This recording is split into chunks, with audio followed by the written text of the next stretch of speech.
İyi akşamlar sevgili seyirciler. Gözden kaçanlara hoş geldiniz. Kanala Ankara stüdyolarınızdan karşınızdayız. Açılışta gördüğünüz üzere Twitter'da, Facebook'ta duyurduğumuz üzere bugün Doğu Türkistan'ı Çin zulmü altında inim inim inleyen, gözden kaçan, Türkiye'de yeterince destek bulamayan kamuoyundan Doğu Türkistan'ı gözünüzün önüne getirmeye çalışacağız misafirlerimizle. Stüdyoda konuklarımız var. 5 konuğumuz var. İçlerinden bir tanesi sizin de yakından tanıdığınız doçent doktor Erkin Emet, Ankara Üniversitesi Dil Tarih Coğrafya Fakültesi öğretim üyesi. Kendisi bize bu akşam aslında tercümanlık görevini de yerine getirecek. O konuda yardımcı olacak. Çünkü diğer konuklarımız henüz anlamalarına rağmen Türkiye Türkçesini konuşamıyorlar. Çok yakın bir zamanda en eskisi 1,5 yıl, en yenisi 4 ay önce Türkiye'ye gelip yerleşmiş Doğu Türkistanlı Çin zulmünden kaçan misafirlerimiz. İsterseniz hemen karşımdan sol taraftan başlayayım tanıtmaya kendisini. Adil Abdülgafur, hemen yan tarafında Yusuf İsmail, doçent doktor Erkin Emet, hemen yanında Kurbancan ve benim yanımdaki dostumuz da Ali Bekir. Ali Bekir en yeni gelen misafirlerimizden, Kayseri'de ikamet ediyor. Melik Gazi Belediyesi ikamet ettiriyor kendilerini. 500 kişilik bir grup orada. Bugün de medyaya yansımıştı. Kayseri Büyükşehir Belediye Başkanı da kendilerini ziyaret etmişlerdi. Diğer 3 misafirimiz ise değişik tarihlerde, fakat tüm misafirlerimizin olduğu gibi Malezya üzerinden Türkiye'ye gelen misafirlerimiz ve onlar İstanbul'da ikamet ediyorlar. Hepsine birlikte öncelikle hoş geldiniz diyorum. Hoş geldiniz efendim. Hoş bulduk. Şimdi arkadaşlarımız ekrana veriyor olsalar gerek. Evet, veriyorlar. Konuyla ilgili soru, görüş, önerilerinizi, duygularınızı, düşüncelerinizi adreslerimize mail olarak ve Twitter adresimize mesaj olarak gönderebilirsiniz.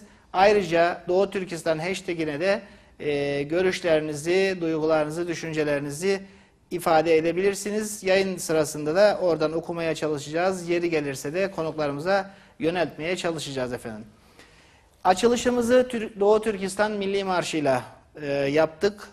Bugünün için özel bir seçim olsun istedik. Bence de gayet güzel olduğu görünüyor. Tekrar hoş geldiniz diyoruz misafirlerimize.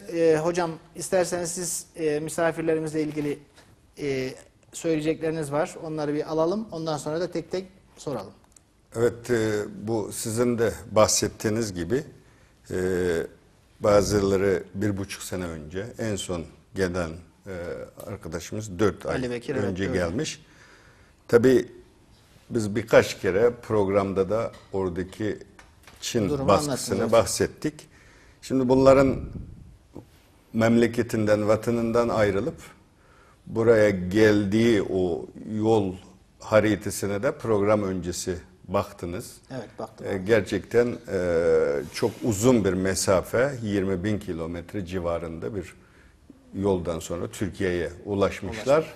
Bunların en önemli özelliklerinden bir tanesi, hepsi biri 17 yıl Adil Bey, 17 yıl hapis. Adil Abdülgafur Bey 17 yıl hapiste yatmış. Yani 48 yaşında olduğunu öğrendik. 48 yaşında ama 17 yılı hapiste geçmiş. Hapiste geçirmiş. Sebebinde dine davet etme. Evet. Yani tebliğ, İslam'ı tebliğ ettiği için. Tebliğ ettiği için. Yusuf İsmail Bey de 4 sene hapiste kalmış. Kurbancan da toplam kaç sene kalmıştınız? 5 yıl hapiste kalmış. Ali Bekir Bey de hapiste. Sizin kaç yıl? 7 yıl. Toplam 7 yıl hapiste. Ama bir kişi için 17 yıl düşünün, hapis hayatı. Yani ben düşünemiyorum, yani korkunç bir olay. Hiç uğruna, sadece dinini, kültürünü yaşamak istediği için hapiste yatan insanlar. Bunlarla bugün işte bu hayat hikayesini, oradaki baskıları burada konuşacağız. İstiyoruz. Evet, yani kamuoyuna da bunu da birinci elden aktarmak bizim için önemli. Şuradan başlayalım isterseniz. Benim dikkatimi çeken bir şey oldu. Yayın öncesi dediğiniz gibi haritayı kontrol ettiğimizde Bütün dostlar, stüdyodaki konuklarımız Malezya üzerinden Türkiye'ye geldiler. Şimdi Doğu Türkistan ve Malezya diye düşününce çok uzak bir mesafe. Yanı başlarında Kazakistan komşu, Kırgızistan komşu, Özbekistan komşu, Tacikistan komşu. İşte güneye geldiğinizde Afganistan var. Niye o güzergahtan değil de hemen komşu olduğu yerden yaklaşık 5800-6000 kilometre Çin içerisinden yürüyerek, yol kat ederek Vietnam'a geçiyorlar. Vietnam üzerinden de deniz yoluyla Malezya'ya geçiyorlar. Niye böyle bir güzergah takip ettiler? İsterseniz Adil Bey'den başlayalım yavaş. Evet, bu Adil Abdülpür Bey'den sorayla deydi. Hem de sizge ma'lum, hem de bu Şarkı Türkistan'dan Malezya bek uzak hem de. Bu yerden ta Künmen'e verip Künmen'den üyege 5-6 bin kilometrelik bir yol. Kazakistan, Kırgızistan, Özbekistan, Tacikistan bu cumhuriyetle yakın Orta Asya cumhuriyetleri deydi. Bu yerge çıkmayı nim için bu uzun yolunu tallap bu Malezya arkalık bu yerge kildiğin yolunu nim için talladanla Adil Abdülpür Bey'den sorsak deydi. Assalamu alaikum, hürmetli qarindaşlar. Şundaqla televizor aldı oltağın barlıq Türkistan'ın ki bugünkü bu qallıq tarixiga, bugünkü bu ciddi halığı bir köngül bildiğin qarindaşlarımız şunu bilip qaz boludu. Bugün Türkistan vatanimizden ki bu Xitayning zulmü da dereceden taşqiri ağır bir zulüm uçrab atqan vaqti 1949'dan beri şundaq devam qilib keldi. Yapabilirsek hocam, kısa cümlelerle siz tercüme edebilirsiniz. Endi bu yerde yakından beri bulab şu 80-ci yıl, 90-cı yıllardan burun hem de Orta Asya'da 95-ci yılgacha Orta Asya'da Özbek, Kırgız, Kazakistan devletleri biz bilen hem bir ortak bir millet bolgaçka hem de kandaş kırındaş millet bolgaçka bu yerде fırsatlar bolgan. Endi Rus ve Xitay bu Orta Asyaga bolgan işlerini bu Orta Asyaga çıkıp bizdenki şu yerде Özbekistan, Kazak ve Kırgız, Afganistan zamanlarında 90 yıllar, 95 yıllargacha bu yerде bir vatan davası bilen, din davası bilen bu yerде bir fırsatlar bolgan bizge. Ben bir tercüme kılıp deydi. Bu bugün bu televizyon aracılığıyla Doğu Türkistan davasına gönül vermiş, bu davaya ilgi duyan insanlara bu davayı anlattığımız için çok sevinçliyiz. Şahsınıza da teşekkür ediyoruz. Tabii Doğu Türkistan meselesi 1949 yılından beri bu facia, bu acı durum devam ediyor. Özellikle 1980'den sonra ta 95 yılına kadar biz Orta Asya Türk Cumhuriyetlerindeki kardeşlerimizle aynı kökten, aynı kardeş, aynı soydan olduğumuz için burada biz bu bölgelerde çeşitli gidip geldik, burada bir nefes alma, bir faaliyet alanı bulmuştuk diyor, gidip geliyorduk. Endi Xitay şu bizning Orta Asya'da shunday kuchab shunday bir da'vo qilayotgan holimizni bir ahvolni bilgandan keyin bu darhol yana Rus bilan bu yana birlashib Orta Asya'da Qozaq, Qirg'iziston, O'zbekiston, Afg'oniston hatto Turkmaniston zaminlarini iskanjaga kelib qattiq Uyg'ur mayli diniy, mayli milliy jihatga da'vo ishlarimizni qattiq qildirmaslik maqsad bilan Orta Asya'da Shanxay birlashmasini olti davlat birlashib Rus bilan Xitoyni kiydik. Talep kılışıda hem de Orta Asya milletleri bunun ketilip bizge bir katli uğrum bomba demdi. Evet, 1995'e kadar bu bölgede kardeşlerimizle buluştuk. Burada hasret giderdik. Çeşitli burada bir faaliyet alanı. Burada hem ticari hem çeşitli inanç bakımından da bu bölgede ciddi bir faaliyetler alan bulduk. Ama 1995'te Ruslarla Çin, özellikle Çin hükümeti burada bizim bu bölgede güçlenmemizi, burada bize karşı burada bir Şangay İşbirliği Örgütü adı altında bir teşkilat kuruldu diyor 1996 yılında.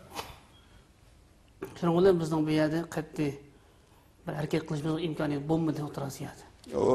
Bu tarihten itibaren bu bölge bize kapandı diyor. Burada bir alan yok diyor. Yani Şangay İşbirliği Örgütü'nün kurulmasıyla Doğu Türkistanlılar Orta Asya'da çok rahat hareket edemeyecek bir Evet. hale geldi. Hale geldik. Evet. Anın Afganistan'da Pakistan mı hem de şu 95 yıllardan bir resmi hem de Xitayning tarihi bilen hem de qat'iy bu zamandaki şu çeçilip yürgen bizni hem de bizden bolgan qeyrindaşımız tutup Xitayga ötküzüp berdigan aşında bir keskin bir siyaset qo'llangan. Bizim o'z vatanning bu janub yoki g'arb taraflarida, shimal taraflardan qat'iy chiqish mumkin bo'lmagandan keyin hamda vatanda siqilish haqiqatan eg'ir bo'lgandan keyin endi biz Xitoyning shu Sharq Janubiy Osiyo davlatlari tarafidan, janub tarafidan yoki sharq tarafidan shunday chiqib ketishga shunday fursatlarga erishdik ham bo'lganda. Bu tarihten itibaren 1995 yılından sonra Pakistan, Afganistan, ondan sonra bu Türk Cumhuriyetleri buradaki Doğu Türkistanlıları tek tek Çin'e iade etmeye başladı. Dolayısıyla biz bu yolu tercih Yani etmeye mecbur kaldık. iade edilmekten çekindikleri, korktukları için. Tabii. Çünkü iade edilenlerin başına herhalde iyi şeyler gelmiyordu değil mi? Tabii çoğu idam edildi zaten, içeride yatanlar var. Kaytır PGL'nin cezası ne mi, yani onun akıbeti? Mesela men 91-yili tunji qatim hijrat qilib O'zbekistonga kelgan. U vaqtda pasportmi bergan bo'ldi, keyin tortib olib meni shu tutmoq, qo'lganmoqchi bo'ldi. Men qechib shu 28 kun yo'l mengib 91-yil 8-oyda Qashqardan O'zbekistondan Andijonga kelgan. 28 kun yo'l mengib taqoldim. Shu chaqda 91 O'zbekiston O'rta Osiyo Türk Cumhuriyetleri yeniden mustaqil bo'lgandan keyin endi bu yerda biz o'zbek, qirg'iz, qozoq bilan bizning tarixdan bir qandashlik manda bir hissiyotimiz bo'lganligi uchun men bu chiqsaq bizni qo'llaydi-ku deb xalqaro siyosatni yoki bu Xitoy dushmanlarining hissini qilmagandan keyin chiqiblar bu yerda O'rta Osiyoda Andijon zaminlarida shu vatanda ovoz qiliqliqman. Shu chaqda O'zbekiston tutib 2 oy turgun yetkazib Xitoyga tashlab qo'ydi. Shuni 4 oy qo'lga olganmish. 4 yıl atrafında. 1991 yılında diyor, ben yürüyerek dağları aşıp Özbekistan'ın Endijan şehrine Endijan, geldim evet. diyor. Biz bunlarla aynı soydanız, aynı kardeşiz. Dolayısıyla burada bir şeyler yapalım diye bu Kazakistan'a geldim. Ya o bölge Batı Türkistan diye. Batı Türkistan, Kırgızistan'a yürüyerek 10 gün içerisinde Endijan'a geldim diyor. Sonra beni iade etti. İade ettikten sonra 4 sene hapiste yattım diyor. İade edildim diyor. Ben yaşadım diyor. Peki o zaman şöyle devam edelim. Yani o kısmını anladık. O uzun yolu tercih etmelerinin sebebi Orta Asya ülkeleri, Pakistan, Afganistan, Çin'le arasındaki anlaşmalardan dolayı oraya iltica eden Doğu Türkistanlı mültecileri Çin'e iade ediyorlar. İade ettiklerinde de ya uzun süreli hapis ya da idam cezası alıyorlar. O yüzden o yolu tercih etmiyorlar. Ta yaklaşık 5000-6000 kilometre mesafede Çin'in içerisinden kuzeyden ta güneye kadar yol kat ediyorlar. Yani Evet. Güneydoğu Asya'ya kadar. Tabii. Oradan Malezya'ya geçiyorlar. Peki yine Abdülgafur Bey'den başlayıp devam edelim. Nasıl karar verdi iltica etmeye, yani mülteci olmaya, ülkesini terk etmeye, yerini yurdunu terk etmeye nasıl karar verdi ve neler yaşadı, o yolu geçerken nasıl geçti? Onu bir öğrenebilir miyiz? Evet, siz mesela çetelge geçip çıkış kararını kanda verdiniz. Yani kanda bu kararga geldiniz deydi. Bu geçiş jarayonida nimeler beşinizga keldi, kısqacha depasınız deydi. Endi men 17 yıl turmada yetip 2010 yıl ahir turmadan çıktım. Çıkandan keyin endi vatanda şu balçaqamiz bilan şu vatanda birga yashashga şu qadar ham istak bag'ildik turmadan. Chiqqandan keyin 17 yıl yattık, endi bizning ilgirki Xitoy bilan bo'lgan jidalimiz, gunoh, endi Xitoyning tili bo'yicha gunohimiz tugadi-ku. Endi bizga Xitoyga qarshi qurol ko'tarmasak bizda kar yo'q degandek ana. Yana biz jiq ishni qilmaydi ekanmiz, chiqib endi turg'liq uyda. Ailede. Ama Xitoy ilqi turmada bir narsa tushundiki, Xitoyning davlatida qonun degan narsa mavjud emas. Evet. Diyor ki ben 2010 yılının sonunda hapisten çıktım diyor. Hapisten çıktıktan sonra ben suçumu, cezasını ödedim. Hapiste yattım. Artık çoluk çocuğumla rahat bir hayat, bir geçimimle sağlarım, hayatımı yaşayayım diye başladım diyor. Ama Çinliler beni rahat bırakmadı diyor.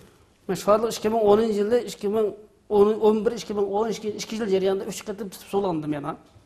2011-2012 bu 2 yıl içerisinde yine 3 defa beni içeriye tutukladı diyor, aldı. Bahaneleri neymiş peki? O nime sebeptin? Bahanalı şu öyge mehsine yani mehman geldi. O bir yerde cemaat sorular oltadın ya bir yer gap kıldın degendek. İşte evine misafir davet ettin, toplu sohbet yaptın, böyle suçlamalarla beni tutukladı diyor. Peki kendileri içerideyken ailesini rahatsız edici şeyler yapıyorlar mıydı Çinliler? Siz o turmudaki vaxtda ailenizge bir kıyınçılık tuğdurdu mu Xitay? Ailemge kıyınçılık olamdı. Bana demedi çıkışlan hemde. Ama şu turmuş cihetten kısılganlığını ve başka Müslüman kıyırındaşlarımız aşkar göçerin gelip öyge iktisadi ve başka cihetlerden yardım kılanmağanlıqdaki ahvalını hem de Xitaydan kokap hem de terörçünün ailesini qoqladı degendek cinayet kep kıldı kılmağanlıqı olan nurgun turmuş cepa müşakkat tatkallıqını depedi. Ama ailemge asasen şu yüzünü yaptın baldıran dini terbiye edem degendek cık besimler kelip mening çoğun kızımını içkiriga akitmez deb Xitay besip kelgan vaqtda ailega shu saqchilar, polislar yana hukumatning kadrlari kelgan vaqtda mening bir çoğun kızım uydan qochib bir nechta yo'qolib ketib mening bir jiraqda bir tag'am bor edi. Shu uyga berib yetib degandek shundoq yushinib qochib yurib Xitoyning o tutqi bermay maktabga bormaganlik ahvolini deb berdi. Boshqa ishlarni. Tabii diyor, ben içerideyken ailem, eşim, çocuklarım büyük zorluklarla karşılaştı diyor. Yani hem geçim sıkıntısı var. Bizim arkadaşlar tabii ben tutuklandığım için insanlar yardım edemiyor, gidip teröristin çocuğuna yardım ettin diye şey yapıyor. Bir de bu Çin'in genç kızları iç ülkeye, yani Çin'in iç bölgesine götürme politikası vardı. Kızımı götürmek istedi, büyük kızımı. O gitmeyeceğim diye, işte benim bir amcam vardı, onun evine kaçtı. Yani hanımım kapalıydı. Niye kapanıyorsun diye kızıma, hanımıma, çocuklarıma çok büyük rahatsızlıklar verdi. Tabii çok büyük zorluklar yaşadı diyor. Evet, devam edelim. İşte hani ara 3 dönem daha 2010'dan sonra içeriye girdik dedi. Sonra hani o süreci devam ettirebilirsek. Evet, 2012 yılgıçı 3 katım girdim dediniz. Devam kılın, biraz anlatın. Bunu şu 2013 yılı hem de 2. ay 3. ay mezgilde hem de yurtumuzda qattiq sakalını kırıvatkan hem de Romalı bilen şu icap qanında şu ayollarının İslami kiyimiga bizning şu doppullarımız, sakallarımız şu kadar çeklevatkan Xitoy. Men bu sakalını hem de şu 18 yaşımdan tapıp sakal koyup kelgen. Hem turmadan sakalını çalıp östürüp yani sakalından çıkkan boldum. Yani sakalından boldum. Yani bunu bu derecede hem de kımırsam Xitay bunun şu kadar karşı turganlığı için bu sakalını ben koyay dedim hem de. Beten de böyle benim meydanını ifade koyduğum bir neyse olup kaldı bu sakal. Şundan bizden yurtumuzdan bir 40-50 adamını yığıp yaşmış şu Xitay bizge karşı iddisi var degan adamların hemisi yığıp sakalını ağın turup diken. Benim apırıp bir qatim to'ladi keyin bir qurban et mezgilida bir bizning uyga bir ko'ni bu bilgan turmadim jiqadim tunishib ketgandiki bolalar pati kelibdi ekan. Shu patiga bir 15-20 birodarlar shu ulamo bolalar yo bir tijoratchilik kelibdi ekan, shunga uyni qo'rishdi Xitoy. Qorishib hammamizni tutib eketdi. Ularni shu bir kun tekshirib hammamizni qo'yib etdi. Meni shu kuncha 5 kun qamab ana shu qo'yib bermay Naydin Yezid'in 4-5 yanın imzasını koyup beni 3 aylık kampanyada kankam hoca çürüptü. Evet, diyor ki 2013. yılının sonuna doğru diyor.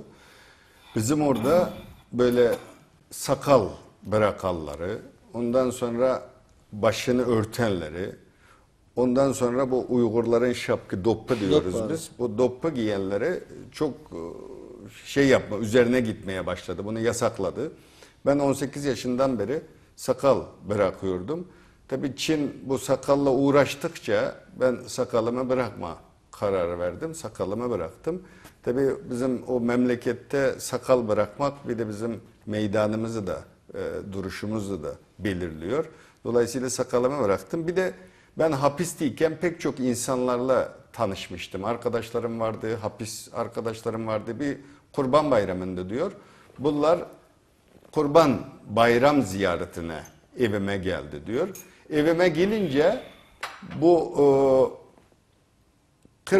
40-50 tane güvenlik görevlisi, polis diyor, evimizi muhasır altına aldı diyor. Onlar evin içerisinde ziyarettiydi diyor. Yani kurban ziyareti yapıyorduk diyor.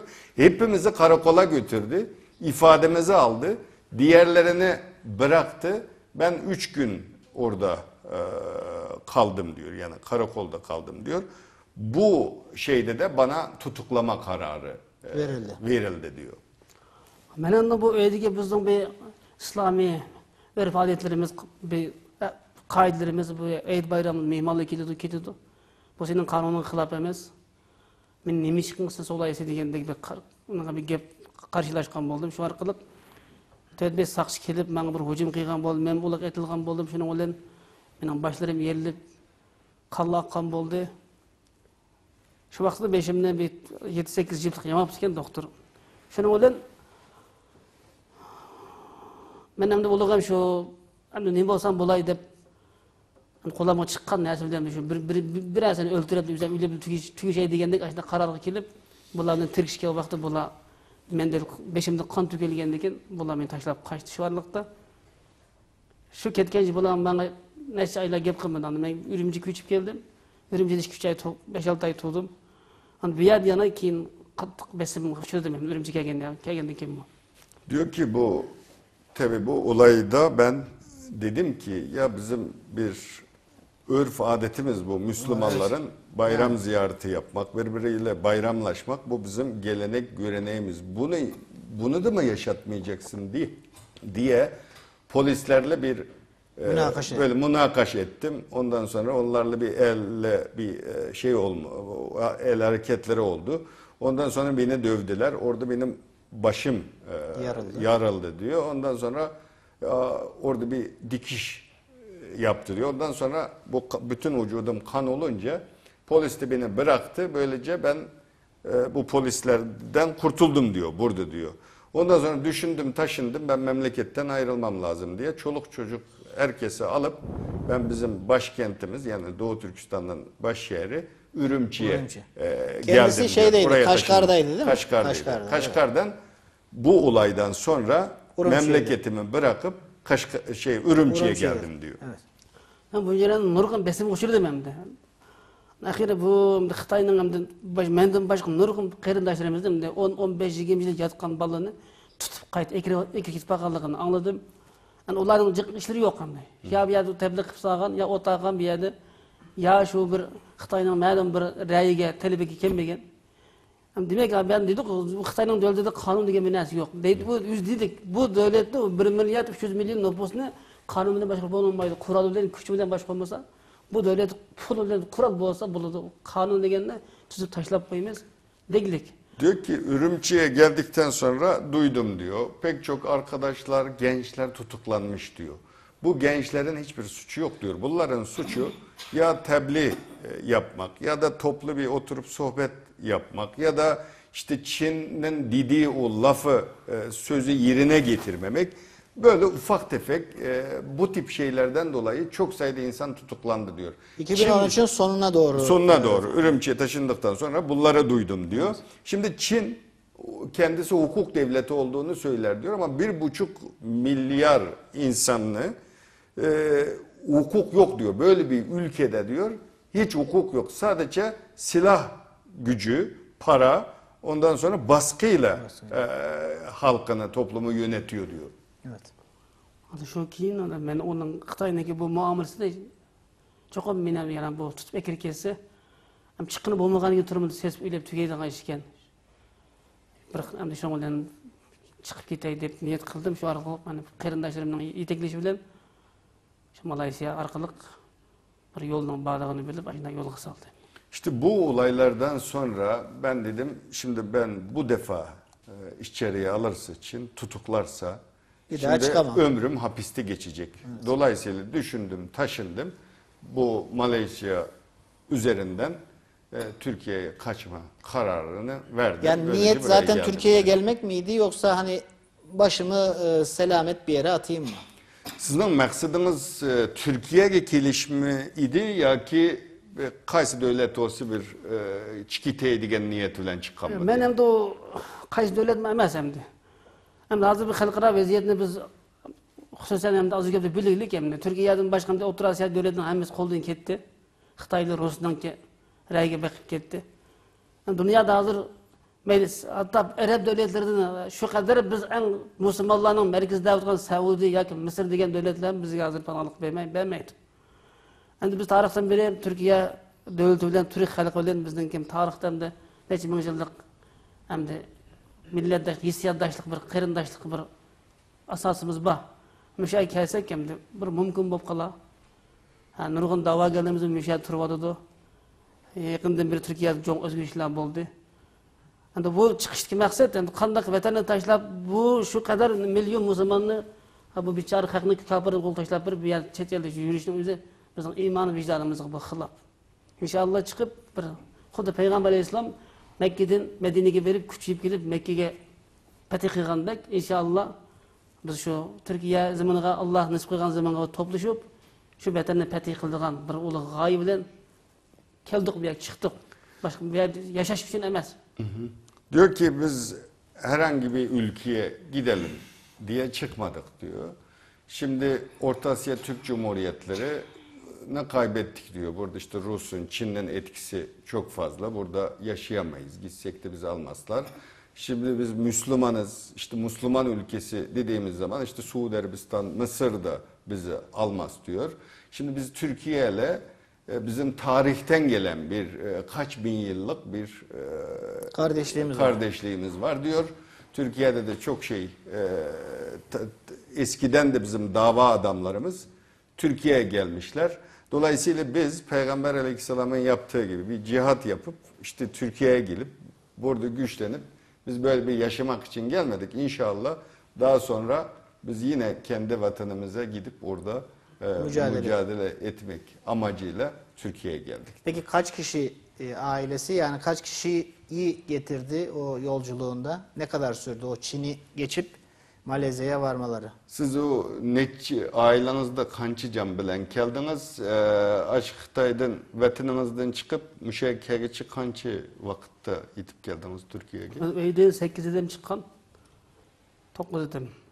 Bir bala Malezya'ya yürüyüp gidip kaldı.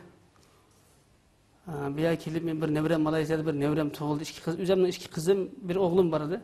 İki oğlum vardı. İki oğul, iki kızım vardı. Birisi ülep ketdi Malezya'da. İki kızım şu 95-96 yıl burun tug'ilgan balla.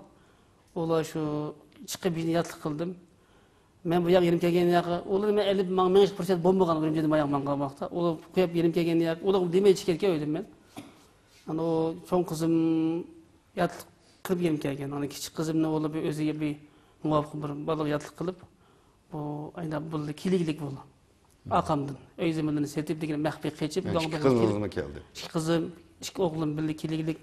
İki yoğal üyütlep kiliglik. Bir oğlum Malaysia ülüp gitti. Bir nevrem Malaysia tug'ildi. Şunda kılıp 8 edim İstanbul'a cem olduk. Diyor biz evden çıkarken 9 kişi çıkmıştık diyor.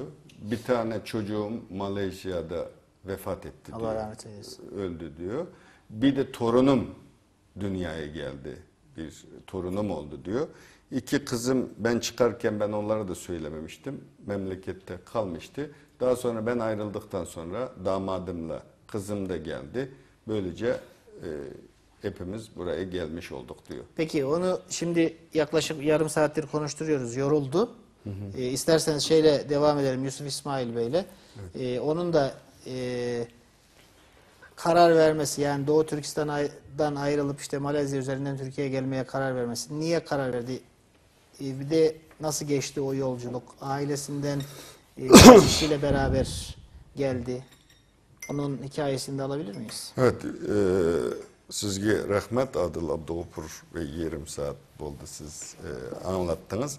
Hem de Yusuf İsmail Efendi siz kanda olup chet elge chiqish qararini berdiniz? Qancha kishi keldiniz? Bu haqda ma'lumot bersangiz. Assalamu alaikum ve rahmetullahi ve berekatuh.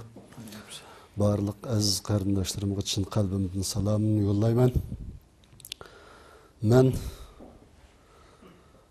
1981 yıldan tatip din ügendim. 91 yılgıçlık 1991 yılgıçlık hatırlayacağım din ügendim. 91 yıldan tatip sen din ügenden digen bilen tutuklandım, sorak kılındım, solandım. Bu işler üzlüksüz davamlaştı. Şey bir tercüme kılayım. Dedi Yusuf İsmail Bey şunu diyor. Yani ben 1981 yılından 1991 yılına kadar bir din eğitimi gördüm diyor. Bu dönemde biraz rahattı. Bu dönemde rahat dini eğitimimi aldım. Ama 1991 yılından itibaren sonra çok defa işte bu din öğrendiğimden dolayı tutuklandım, içeriye atıldım. 91'den sonra defalarca tutuklandım diyor. Evet. Andın bu ahvalla davamlaşıp 98 yılga kelgen çağda bir din münasebeti bilen onun bunun köreşkenlikim üçün Ürümçide tutup bu yerda sorak tatıldım. 2000 yıl bolgan çağda bu yerden çıktım. 1998 yılında bazı din adamlarıyla konuştuğum için, onlarla irtibatta bulunduğum için tutuklandım, sorguya çekildim 98'de. 2000 yılında da çıktım diyor dışarıya. Yani 2 yıl mı o dönem? 2 yıl kaldınız mı turnada? 2 sene evet. Ondan keyin bu din ügengenlikim üçün rahat turmuş köçüreş kıyım boldu. Şu yerdik sakçıganıga her günlük çirip men mişadi yaşavatıma deydigan üzerine ma'lum kıladigan bir hadisge duçar boldum. Şimdi din eğitimi gördüğüm için bu 2000 yılı hapisten çıktıktan sonra da beni her gün karakola gidip ben buradayım diye bir imza atma şeyine mecburiyeti getirdi diyor. Şundan 2005 yılga bargan çağda yana qayta bir tutuldum. Evet, devam edin. Tutulup yana 6 ay etrafında hapiste kaldım. Ondan keyin çıktım. 2005 yılında tekrar tutuklandım. 6 ay civarında hapiste kaldım. Tekrar. Sebep neydi? Yine dini eğitim dolayısıyla. Sebebi sen dini materyal gördükense, uyanında dini materyal çıkken digendek. İşte o suçlaması evde dinle ilgili kitap bulundurma, dinle ilgili kitap okuma suçundan. Evet. Bu kitaplarınki barlığını musadır kılıp eçketdi, maqul dep bunun sükut kıldım. En ahirisi bagan çağda senin uyanında Kur'an-ı Kerim mi tutsa bu mu kanunsuzluk oluda, Kur'an-ı Kerim mi tumaydı senin uyanında dedi. Bunlar pek çok kitabımı götürdüler. Ben ses çıkarmadım. Sonra evde Kur'an-ı Kerim'i buldular. Dedi ki sen bu kanun dışı yani yasa dışı kitabı bulunduruyorsun evinde diye tekrar beni sorguya çektiler. Muşu hadis tüpeyle 2008 yılga kelgen çağda Xitay'daki olimpik jığını münasebeti bilen yana hepsiga solandım. 2008 yılında biliyorsunuz Çin'de olimpiyat olmuştu. O dönemde de ben tutuklandım yani beni içeriye aldılar. Yani bu işçiga etilgan çağda şu bir ayga yakın etrafında şu barlık kelgen mimalını uztu, şu uztu bulaş katarlık iş tükkenge kadar bir yerde yattık sebepsiz hem de bu. Olimpiyat bitinceye kadar biz içeride kaldık. Hiçbir sebepsiz işte olimpiyat bitip bütün yabancı oyuncular, misafirler memleketine dönünceye kadar biz İçeride tuttular. tutulduk. Yani diyor. iletişim halinde olmalarını engellemeye çalışıyorlar herhalde. Evet. Evet. Bu bizdeki bu tariximizni so'zlash hargiz bir hikoya tusini olgan gap emas. Bu amaliyot. Yani biz bu yerga chiqqandan keyin bizniki eshitgan xafaligimiz, ko'rgan kunlarimiz hech bir insonniki beshig'i kelmagan bizdek bir mazlum musulmonniki beshig'i kelganligini, ig'ir kun ekanligini anidan keyin his qilishga boshladik. Bu intayin ig'ir bir ahvol bizning beshimizga kelibdi. Bu bir hikaye ya da bir anlatılan bir şey değil. Bu bir gerçek. Gerçek, realite, evet. Ben dışarıya yani Türkiye'ye geldikten sonra bizim bu çektiklerimizin dünyada hiçbir insanın çekmediği çok acı bir mazlum böyle bir toplum olduğumuzu, hiç kimin çekmediği bir zulmü çekmekte olduğumuzu Anladım. ben Türkiye'ye geldikten sonra anladım. Peki nasıl karar verdi Doğu Türkistan'dan ayrılmaya? Bu çıkıp gidiş niyetine yakında geldiniz. Bu hadise biz uyda hech qanday bir diniy material saqlayolmaydigan, hech qanday bir diniy suhbat yoki diniy yig'ilish va murosim qatorliqlarga erkin qatnasholmaydigan va qatnashsak biz tutuqlanadigan mushu ahvol bizning boshimizga keldi. Diyor bizim işte evde hiçbir dinle ilgili kitap bulunduramıyorduk. Hiçbir arkadaşlarla din konusunda diğer konularda hiçbir sohbet edemiyorduk. Hiçbir dini hayatımızı yaşayamayacak böyle bir duruma baskı altında böyle bir duruma geldik diyor. Şu münasebet bilan bu dünyada kengir bir zimin bado Allah zimin kengir sizlarga ko'chab boqinglar, sizlarga panolik o'rin chiqidi degan oyat karimasiga asosan biz bu ko'chab boqishni o'ylab bu qarorga keldik. İşte bu durumdan sonra Allah'ın biz herhalde bizim yaşayacağımız Allah'ın zemini çok geniş. Bizim yaşayabileceğimiz bir yer vardır. Biz bir göç edelim, işte bir yerlere gidelim diye böylece dışarıya çıktık diyor. Peki kendisi de mi ailesiyle birlikte, kaç kişiyle birlikte? Siz kaç kişiyle geldiniz? Men o'zim yolg'iz. Ailemni yutlab chiqsam, yana yo'lda tutilib qoladiganimda bunda ish bo'lib qolsa, ailemni cho'ng xafalık tiqib qo'ymay deganligimdan o'zim yolg'iz bir mengib qo'y. Barliq xafalık kelsa o'zim tatay deb o'zim yolg'iz atladim. Ben ailemle çıksam, ailemin başına bir şey gelse onlar da zor durumda kalmasın diye ben çeksem de kendim çekeyim diye ben tek başıma çıktım. Peki ailesi daha sonra mı geldi Türkiye'ye? Geldi mi ailem? Gelmedi. Gelmedi, Gelmedi. orada aileniz. Aha, orada. Peki onlar şu anda siz oradan ayrıldığınız, orayı terk ettiğiniz için ne durumdalar? Bilgi alabiliyor musunuz? Sıkıntı yaşıyorlar mı? Ular cho'ng xafalıqda. Onu so'zlab o'taman, cho'ng xafalıqda. Ben anlatmayayım ama onların başı dertte diyor. Çok problemle diyor. Sıkıntıda.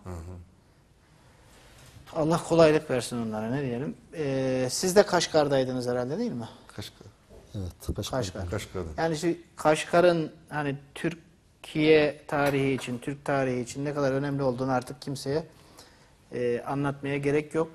Ama gerçekler de ortada. Hani Kaşgar'da yaşananlar bunlar. Evet. Kendi öz vatanlarında ne dinlerini yaşayabiliyorlar, ne kültürlerini yaşayabiliyorlar. Üstelik baskı altındalar. Çoluk çocuk, yapmadıkları, görmedikleri zulüm yok.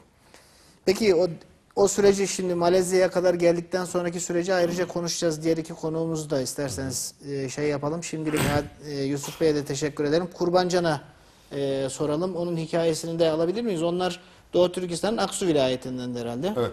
Kurbancan siz bir anlatıp baksanız, siz Şarkı Türkistan'dan Aksu degan yerden mi? Assalomu alaykum, hurmatli qarindoshlar. Hammalar uchun qalbimdan Allohning salomini yo'llayman. Men Aksu viloyatidan. Evet.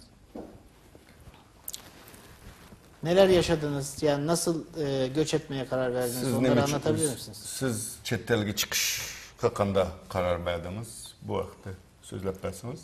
Men 1983 yildan boshlab o'zimning oilasida diniy o'qishga qadam bosib kirdim. 87-yilga kelgan vaqtida Qur'oni Karimni yodlab bo'ldim. Ondan keyin 89-yili Turpan shahriga kitob o'qig'ili, ya'ni bilim olg'ili safar qilib mangdim. Turpanni 1 yil turdim. Azroq o'qib u yerdan yenib keldim. Etmişseniz bir tercüme kılayım. Deydi, ben 1983 yılından itibaren ailemde dini eğitim görmeye başladım. 1987 yılında Kur'an-ı Kerim'i ezberledim diyor. Yani hafız kendisi. Hafız, Kur'an-ı Kerim'i ezberledim. 1989 yılında Doğu Türkistan'ın Turfan vilayetine geldim. Orada işte okumak, şey yapmak için. Orada 1 sene Turfan'da kaldım diyor. Turpandan 1990-yili 4-oyda yenib keldim. Yenib kelib 6 oy turib, shu 90-yilning oxirisi 11-oyda Xotan shahriga o'qishga bordim. Diyor, 1990 yılının Nisan ayında Turfan'dan dönmüş. Sonra Hoten vilayetine oraya gelmiş okumak için. 93-yili Xotandan yurtga keldim. Yurtga kelib, bu bir qism ahvollarning o'zi mendan gumonlanib, bu sirtda o'qidi. Sirtda bir qism bolalar bilan aralashib qolgan bo'lishi mumkin. deb 93-yili 5-oy mezgilda turmaga kirib so'ladi. Diyor ki işte o Hoten'de kaldıktan sonra 1993 yılında kendi memleketim Aksu'ya döndüm diyor. Aksu'ya döndükten sonra benden şüphelendiler. Bu bir sürü yer gezdi. Oralarda kaldı. Kesinlikle bu Çin'in şeyiyle yasa dışı bazı insanlarla orada görüştü diye benden şüphelendiği için. Bir parantez açabilir miyim?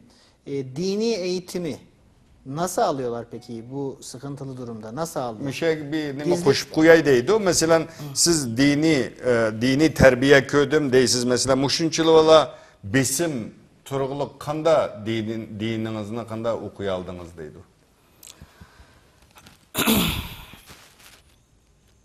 1990-yili 90-yilning oxirisi Xotanga bordim. Xotanda shu maxfiy holatda shu bir uy kirib saqlangan uydan taloga chiqmay o'qiymiz. Andan keyin sirtga chiqsak shu ko'chaga chiqib kiramiz diqqat bilan. Endi shu chorlash ishlari bo'lgan bo'lsa-mu, shundan ham Allohga tavakkul qilib, shu diqqat bilan o'qishimizni davomlashtirdik. O'qish ishlarimizni, dars ishlarimizni Haypomdatdan burun, ba'zan keyin shu Sham bilan Xubtanning oralig'ida ayda vaqtga e'tibor berib, ayda vaqtning o'zida dars olamiz. Diyor ki Hoten'e vardıktan sonra orada işte yerin altında, evin altında böyle gizli dışarıya çıkmadan sabahtan akşama kadar böyle gizli eğitim alıyoruz diyor. O şekilde öğrendim diyor. Evet. Bunun tutulup kalgan adam Aytibek çıkmış okuş jarayonida tutulup kalgan adam Aytibek çık. O ağırılıp kalgan adam ondan birge doğru geldi. Diyor ki bu dini eğitim esnasında bir şey ekleyeyim diyor İsmail Bey. Bu dini eğitim esnasında yakalanıp tutuklanan adam çok fazla diyor. Yani bu dini eğitim gizli bu tip dini eğitim alanların 1/10 ancak kurtuluyor diyor. Diğer 9'u diyor tutuklanıyor diyor. Evet. 93-yili turmaga kirdi. 16 kun yotqizib qildi. Turmaga kirgandan keyin qattiq uryapti. 93'te hapise girdim diyor, tutuklandım. Orada 6 ay civarında hapiste kaldım diyor. Orada beni çok dayak yedim, çok işkence gördüm diyor hapiste diyor. O yerdan chiqdim, oilada azroq turib, yana andan keyin o'qishimga ketdim. Xotanga. Xotanga. Xotanga berib, Xotanda o'qish ishlari sal hali chiqib ketgandan keyin o'qish ishlari sal yaxshi bo'lmagandan keyin qog'iliqqa chiqdim. Qog'iliq tutdim. 95 kişilik. Diyor o memleketinde hapisten çıktıktan sonra tekrar Hoten'e gitmiş. Hoten'de de çok şartlar zorlaşmış. Ondan sonra Kaşgar'ın yine Kağılık diye bir ilçesi var, Nayi. Tekrar o ilçeye geldim diyor 95 yılında. 95 yılı Qağılıqdan yurtqa kelib, yurtda 5-6 ay turib qoldim. Turib qolib 95 yılı 12 ayda bir yerda bir tabliğ sorunu oldu. Tabliğ sorununda ben bir söz qildim. Söz qilish jarayonida Xitoyninki tug'ut cheklash siyosatiga qarashi, tug'ut cheklash siyosatininki hem diniy jihatdan bu ig'ir xatolik, bizning dinimiz jihatdan hem o'zimizningki milliy jihatdanmi bu Xitoyninki ig'ir bir zulm, ig'ir bo'lgan bir Uyg'ur xalqiga musulmonlar qo'llangan bir qattiq bir siyosat ekanligini ben sözledim. Diyor ki 1995 yılında Aralık ayında ben bir konuşma yaptım, bir tebliğ şey yaptım diyor. Burada Çin'in bu aile planlama adı altında yapılan bu kürtaj politikasının dinimize aykırı olduğunu, İslam dininde bunun günah olduğunu ben burada dile getirdim diyor. O sorundan chiqib ketdim, chiqib ketibdilar kim ertasiga meni izladi, tutamiz deb. Shu Qashqampatim bir yilda qochib yurdim. 2006 yili 7 ayga kelganda tutildim bir qarindishimning uyidan. Evet, diyor ki ben bu işte beni tutuklamak istediler. Evet. Ben bunu fark edince ben memleketimden kaçtım diyor. Ta 2006'ya kadar ben çeşitli yerlerde böyle kaçarak yaşamaya çalıştım. Sonra 2006 yılında bir arkadaşımın evinde ben tutuklandım diyor. Yakalandı yani. Yakalandım diyor. Peki bir tesadüfen mi yoksa bir ihbar falan mı vardı? Birisi çıkıp koygan mı Xitay istihbaratı ya ki tasadüp tutup aldı mı sizni? Şu ağaynınızdan uydu tutulgan vaxtıda. Ağaynamning uyidan shu meni qattiq izlayotgandan keyin shu atrofdagi Xitoyning josuslari meniki o'tib ketganimni, shu atrofga kelib shu uylarga kirib ketganligimdan xabarlantiribdi. Yarim kechada soat 2da bostirib kelib 6-7 uylarni tutdi biroqlanki. Ben zaten tutuklama emri olduğu için beni arıyordu zaten Çin. Ben oraya o eve girerken benim oralarda dolaştığımı Çin istihbaratın adamları bildirmiş. Sonra gece yarısı 2 civarında eve baskın düzenledi. 6 kişini o evde tutukladılar. Evet. Şu tutkan patimdan kim uydan şu ahli ilimlerin, alimlerin tebliğ sözleri hatırlangan ünsün buyumları. Andan keyin bir qism tercüme materiallar uydan chiqdi hamda shuni akaldiqda ko'tarib akeldi. Shuningga andan keyin tebliğ qilding deb ani birlashtirib boshqa bilak paket topolmay andan keyin meni 3 yil loja qildi. İşte o tebliğ benim evime baskın düzenlemiş polis. Orada bazı tebliğ kasetler, dini kitaplar, başka bir suç unsuru bulamadılar diyor. Bizim başka bir suçumuz yok diyor. Bunları delil göstermek suretiyle beni 3 yıllık hapis cezasına çarptı diyor. Evet. 3 yıl kesip emgek meydanı kapadı. Emgek meydanının iş emgek haddidan ziyade pek eğer. Külligim 12 saat işleyimiz ama. Hatta bomdattan burun çıkırsak, akşamsı Şam'dan keyin Qubtanga kelmez uyga. Bu iş emgek shunchalik eğer oldu.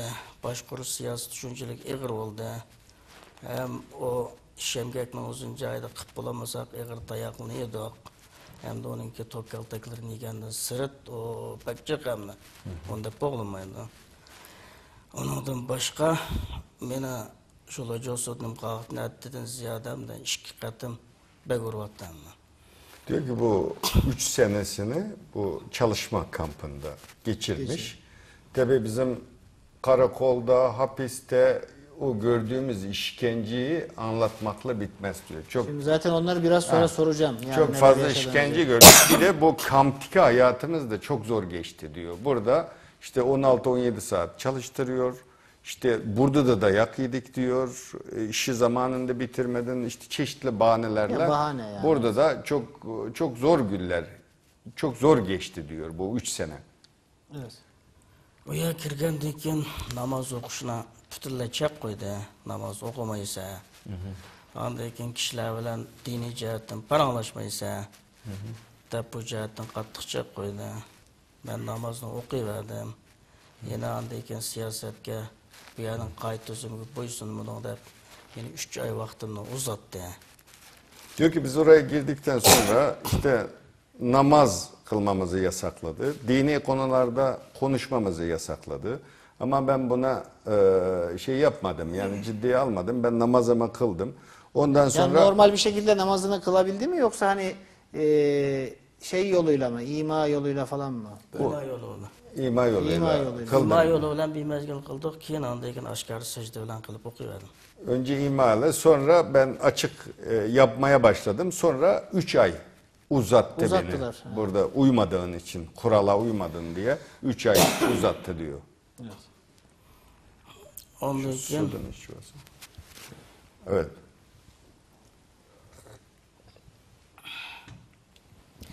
bir atrofdan endi bir atrofga yo'tkidi. Yo'tkigandan keyin u yerga endi bir atrofga yo'tkab papaga vaqtimizda meni qattiq uryapti. Hatto ko'zimninki shu qon tomirlari etlib yotganda qon degandan keyin mishallarda jajrab chiqib ketgan ko'zlarimdan.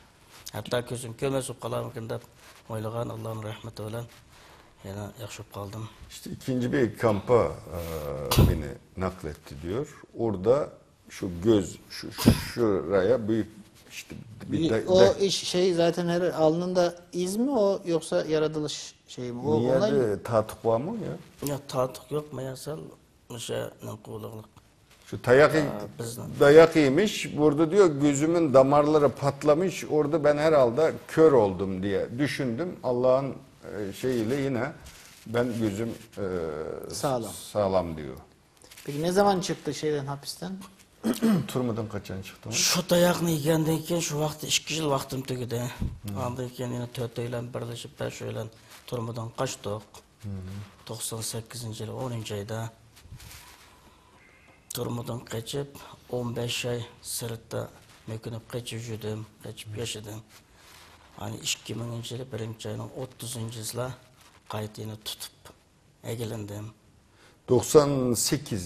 1998 yılında birkaç arkadaşıyla beraber kaçmış buradan. Kamptan, çalışma kampından. Çalışma kampından kaçmış.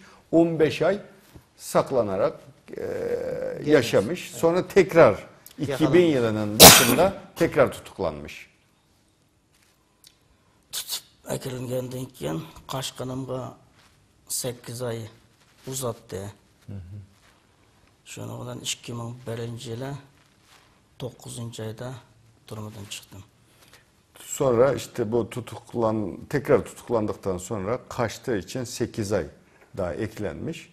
Sonra 2001 yılının sonunda Ağustos ayında bırakıldım diyor. Peki nasıl karar verdi Doğu Türkistan'dan ayrılmaya? Çetelge çıkışga qanday karar verdin lan? Shu tariqada yaşadım 2009-yilga kelguncha shu Xitoyninki zulm ostida, sho'lninki jasuslarininki qaravulligi, nazoratchiligi ostida yashadim men. Nega varding, qayerda turding, qaysi shaharga varding, kim bilan ko'rishding degandagidek shunda dakki-dukki bilan yashab 2009-yili 6-oyning 12-yilida men boshqalarninki pasportini setib olib nimaga Taylandga balatalab Beyjing aerodromidan tutib qoldim. Ondan keyin 2009-yili 6-oyning 13-yilida Urumchiga qaytarib keldi Beyjingdan. Mana bundan.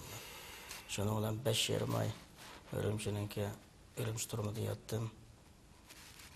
Sonra Bu yerden Aksu'ya yötkebe gelip Aksu'da 4 ay yattım. evet, bu şimdi 2009'a kadar sürekli takip edildim, rahatsız edildim. İşte, Taciz ediliyor Ya, yani taciz sürekli. ediliyor. Kimle görüştün, nerede kaldın şeklinde taciz edildim diyor. Sonra dışarıya kaçmaya karar verdim diyor. 9 Haziran 2009 yılında başka bir kişinin pasaportunu satın almış. O pasaportla Pekin'den Tayland'a uçmak üzere Pekin'e gelmiş. Pekin havaalanında tutuklanmış. Yani yakalanıyor yani. Başkalarının Anlaşılıyor. başkalarının pasaportuyla çıkmak suçundan yakalanmış. Sonra Ürümçi'ye getirilmiş. Ürümçi'de 5,5 ay orada hapiste yine kaldıktan sonra tekrar memleketine, Aksu'ya götürülmüş. Evet. Aksu'da 4 ay yattım. 4 ay yatıp 2010 yılı 4. ayda çıktım hapsiden. Çıqqandan keyin men olgan besim, men olgan nazarat qattiq kuchaydi. Allohgayni qarindoshlar bizning uyga kelinmaydigan, men o qarindoshlarning uylariga erkin ozodi borolmaydigan, u yer bu yerda ko'rishadigan, uygadan boshlanmaydigan, shunday bir xil qisirchiliklar bo'ldi. Şimdi 2010'da Nisan ayında bu 3 ay yine işte Aksu'ya götürüldükten sonra 3 ay hapiste kalmış, tutulmuş. Sonra hapisten çıktıktan sonra evine misafir davet edemiyor. Kimseyle görüşemiyor. Başkalarının evine gidemiyor. Arkadaşlarıyla dışarıda kısa böyle görüşmeler yapıyor. Sonra bu zor şartlardan dolayı işte yine dışarıya çıkma kararı vermiş. Ailesiyle beraber mi göç Siz etti? ailenizle geldiniz. Oilam bilan chiqdim. Kaçı bala? 5 bola. 5 tane Beş çocuğu varmış. Ailesiyle beraber gelmiş. O da Malezya üzerinden geldi. Malezya arkalık geldi. Malayziya orqali keldim. Malezya. Peki o zaman ona da biraz dinlendirelim. Ali Bekir Bey'e. O epeyce artık sabrına teşekkür ediyoruz. Epeydir bekliyor. Ali Bekir Bey şu anda Kayseri'de ikamet ediyor. En son gelen 4 ay önce Türkiye'ye gelmiş ve Malezya üzerinden gelmiş. Evet. Doğu Türkistan'ın Aksu vilayetinden Evet. geliyor. Onun da hikayesini alabilir miyiz? Evet, kısaca sözler yaparsanız siz. Assalomu alaykum. Televizor oldidagi barliq qarindoshlar. Siz bilan televizor ekrani orqali ko'rishganligimdan nihoyatda xursandlik his qilaman. Men Aksu viloyatidan 1990-yili dinni o'qishni boshladim men. Dinni o'qishni boshlab 95-yilga qadar dinni o'qishda bo'lib, ondan keyin shu ticaret işleri bilan davet işleri şug'ullandim. Diyor şimdi değerli televizyon başındaki değerli seyirciler, ben Doğu Türkistan'ın Aksu vilayetinden televizyon aracılığıyla sizlerle böyle Doğu Türkistan meselesini çektiklerimizi burada anlatma fırsatı bulduğum için çok mutluyum, sevinçliyim. 1990 yılında ben dini eğitim almaya başladım. 1995'e kadar dini eğitim aldım. Yine öyle gizli saklı. Evet, 1995'ten sonra ticaretle uğraşmaya başladım. Shundan keyin bir 2 yil tijorat qildik. Tijorat qilib, ondan bir yani shu diniy da'vat, dinni o'qitish ishlari sababli Xitoyning saqchilari tarafidan tutuqlanib, u yerda 3 yil jarayonida turmada yetib qoldik. 97. yıla girdiniz. 2000-yili turmadan chiqdim. Evet. Yine işte 1995'ten sonra 97'ye kadar işte tebliğ yapıyor. Ondan sonra 97'de tutuklanıyor. 2000'e kadar hapiste, 3 yıl hapiste yatıyor. İşte Çinlilerin şeyiyle tek o suçu işte tebliğ yapmak. Yani stüdyodakiler misafirlerimizin tamamı zaten dini Evet. şeylerini vecibelerini yerine getirmekten ve dini tebliğ etmekten genelde Evet. sıkıntı yaşamışlar. Evet. Bizdeki asasen türmede yetiştikçe sebep olan yeni bir narsa. Bizdeki Şarkı Türkistan'daki şu Uygurlu'daki özünün vatani ekanligini bilip kalganlığımızda. Bizim diyor hapise yani Çin'in bizi hapise atmasındaki iki sebep var diyor. Biri tebliğ, dini inancımızı yaşamak. İkincisi Doğu Türkistan toprağının bizim toprağı olduğunun farkına vardığımız için bunu Yani yapıyor aslında diyor. sadece dini kimlik değil, milli kimliğe de zaten karşı yani. Evet, İkisine aynı evet. anda zaten. Evet. Şuna bolgandykin bununki kurban olup ketken nurgun yalnız biz emas, yalnız bir yerde oturgan tötümüz emas. Bunundaki kıyırdaşlarımızın 4.000 hatta 40.000 kıyırdaşlar şu hakikatinki kurban bulup ketigilken. Biz burada 4 kişi anlatıyoruz. Çin'in bu politikasının kurbanları binlerce, 40 bin, belki 100 bin diyor. Çok sayıda Doğu Türkistanlı bu sebeplerle böyle kurban giden çok var diyor yani. Evet. Şundan biz 2001 yıldan tartip 2001 yılgacha yeni ma'lum ticaret işleri bilen özümüzdeki aile işleri bilen şug'ullanıp 2001 yılga kelgan vaqtida yana şu yuqorqi sabablar tufayli yana türme kirib qoldik. 2000 yılında ben hapisten çıktıktan sonra yine ticari işlerimle, çoluk çocuğumu bakmakla meşgul oldum. 2001 yılında tekrar yine aynı sebepten dolayı tutuklandım. Ondan keyin 4 yıl kesilip 2004 yıl ahırda türmeden çıktık. Türmeden çıkıp yana özümüzün normal ticaretini kıldık. Xitayda biz hem de ticaret kılış yolları var. Lekin biz ticaretle pul tapsak, bay olsak, onda kıl koymayız. Onda buluşku bizim hukukumuz yok. Şimdi diyor 2001'de tutuklanmış, 4 yıl hüküm giymiş aynı sebepten dolayı. 2004 yılının sonunda diyor hapisten bırakıldım diyor. Şimdi bizim Doğu Türkistan'da ticaret yapıp para kazanmanın yolları var diyor. Yapabiliriz diyor. Evet. Ama bize zengin olmayı da izin vermiyor diyor. Yasaklıyor. Yani ticaret yapıp para kazanmamız da yasak diyor kendi vatanımızda. Yani aslında güçlenmelerini istemiyor. İstemiyor, Yani evet. bilinçli, güçlü bir Doğu Türkistan halkı olsun istemiyor. Evet. Şunun bilen biz u yerda bir erkinlik yok. Ta ki biz şu 2013 yılga kadar şunda kısılış şunda aslında ticaretini hatircem kılamay, tüzük bir dini faaliyetlerimizden erkin azad edip baramay ta ki 2013 yılga kadar şunda yaşap geldik. 2013'e kadar böyle çok sıkıntılı günler geçirdim diyor. Çok zordu diyor. 2003'e kadar böyle bir süreç, böyle bir hayat yaşadım diyor. Şu 2013 yılı kelgan vaqtında bu zulüm adını zat eşip ketkendikin bizdeki özümüzdeki bir Uygurluğumuzni, millet kimligimizni saqlab qilishga bir imkoniyat bo'lmadi Şarkı Türkistan'da. Şimdi 2000 çok sıkıntılı, dayanılmaz bir baskı vardı. Bir milli kimliğimizi, kendi kimliğimizi koruma için böyle bir şeyimiz de yok diyor. Yani bu da yasak diyor. Dayanılmaz bir baskı vardı diyor. Evet. Şunun bilen biz şu 2013 yılı kelgan vaqtında biz bir yerden çıkıp ketmesek bo'lmaydi ekan. Özümüzni biz saqlab qilib, ma'lum muddat özümüzün milliy kimligimizni saqlab qilish imkoniyati bor bir tuproqlarga ko'chib chiqitli deb bu taraflarga chet elga chiqitish istigimizga qo'zg'aldi.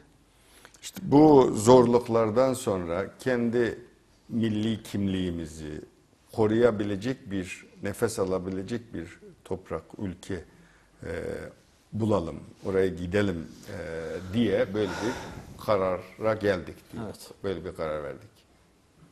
Siz de mi ailenizle beraber? Shundoq. Men shu bizamniki 5 balası. Biz ayolim ben 7 adam. 5 çocuk, işte hanım ve kendisi 7 kişi gelmiş. O da Malezya üzerinden geldi herhalde. Siz mi Malezya? Bizim şu Xitoyning ülkeleri orqali Vyetnamga o'tib, Vyetnamdan Kamboja, Kambojadan Tayland, Taylanddan hozir Malayziya, Malayziyadan Çin'in iç bölgesinden Vietnam, Vietnam'dan Kamboja, Kamboja, Kamboja'dan Tayland, Tayland'dan Malezya, ondan sonra Malezya'dan Türkiye. Türkiye. Peki Malezya'yı Müslüman olduğu için mi tercih ediyorlar? Nimişka Malezya'ya keldan yani Yani Müslüman niye Malezya bölgesi diye boğaz. soralım. Hani niye Malezya? Nimişka Malezya'nın tanıdım. Hadi Malazya'nın tanışımızdaki sebep endi. Yuqorida birodarimiz deb aytib ketgandek, bizniki Sharq Turkistondanki atrofidagi mamlakatlar Türk mamlakatlari, hamda Türk davlatlari. Lekin ular hozir Xitoyniki o'zining bir boshqaradigan o'lkalarga o'xshash. Xitoy qanday faoliyat qilman desa, qila oladigan, xohlagancha Uyg'ur Türkini tuta oladigan, xohlagancha ata oladigan bir urug'larga aylanib qolganligi uchun biz u yerdan bir chiqish yo'li topolmaganligimiz uchun normal chiqish yo'li. Shuning uchun biz Xitoyniki janubiy ülkelerini tanlab, şu yerden Malaysia arkalı gelişini tanladık. Şimdi Adil Bey'in de demin bahsettiği gibi diyor. İlk sorumuz Şimdi oydu zaten, bu evet. bölge yani Türk Cumhuriyetlerinde Çin'in etkisi çok yüksek diyor. Çok fazla Çin'in etkisi var diyor. Orada kendi polisleri operasyonlar düzenleyebiliyor. Yani çok büyük bir etkisi var bu bölgede diyor. Dolayısıyla biz bu kardeşlerimizin memleketine gelmeden mecbur o güneyden Malezya'ya gelip oradan buraya gelme yolunu bu sebepten tercih ettik diyor. Peki o zaman şimdi burada kısa bir ara verelim. Bir güzel klibimiz var. Güzel Türkistan diye. İsterseniz onu dinleyelim, biraz dinlenelim. Ondan sonra Malezya'da neler yaşadıklarını, yol sürecinde neler yaşadıklarını soracağım. Ayrıca tek tek de istiyorum ki hapishaneye alındıklarında, tutuklandıklarında neler yaşadılar? Gördükleri işkenceler nasıl, ne tür işkencelerden geçtiler? Onları izleyicilerimize aktarmaya çalışalım. Evet sevgili seyirciler, şimdi Güzel Türkistan adlı bir türkümüz var. Yine Türkistan türküsü. Onu size iletelim, ondan sonra devam edeceğiz.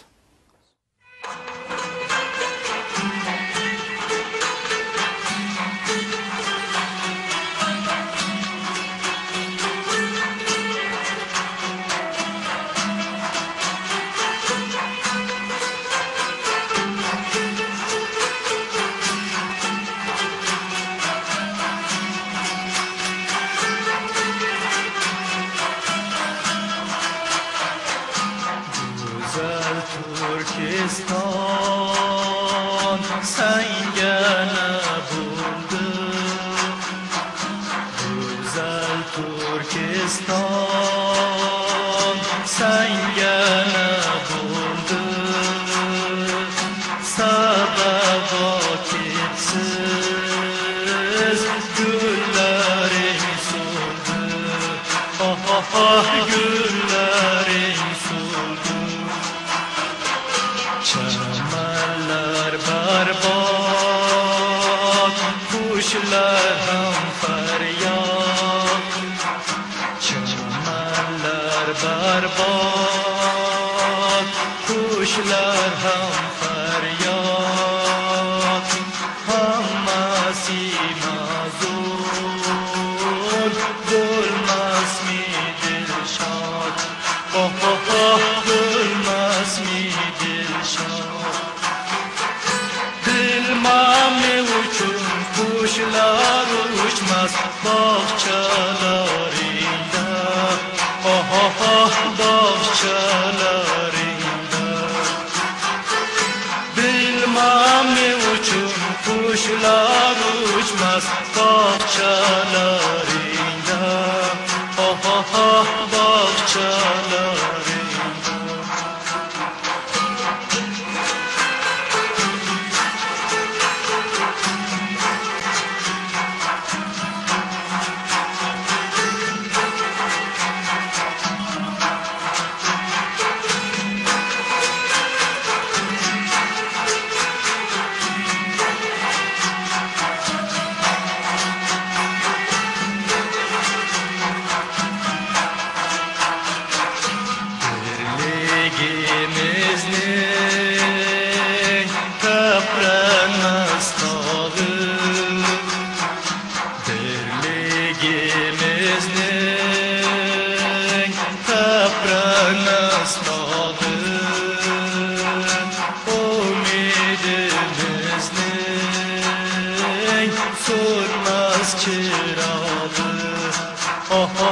sönmez çırağım. Birleşey halkım, kelgendur çağım. Birleşey halkım, kelgendur çağım. Bazen sinimde Türkistan bağı, ah ah ah Türkistan bağı. Kuzgal halkım yeter şunca cavru cefalar, ah ah ah cavru cefalar. Kuzgal halkım yeter şunca cavru cefalar, ah ah ah cavru cefalar.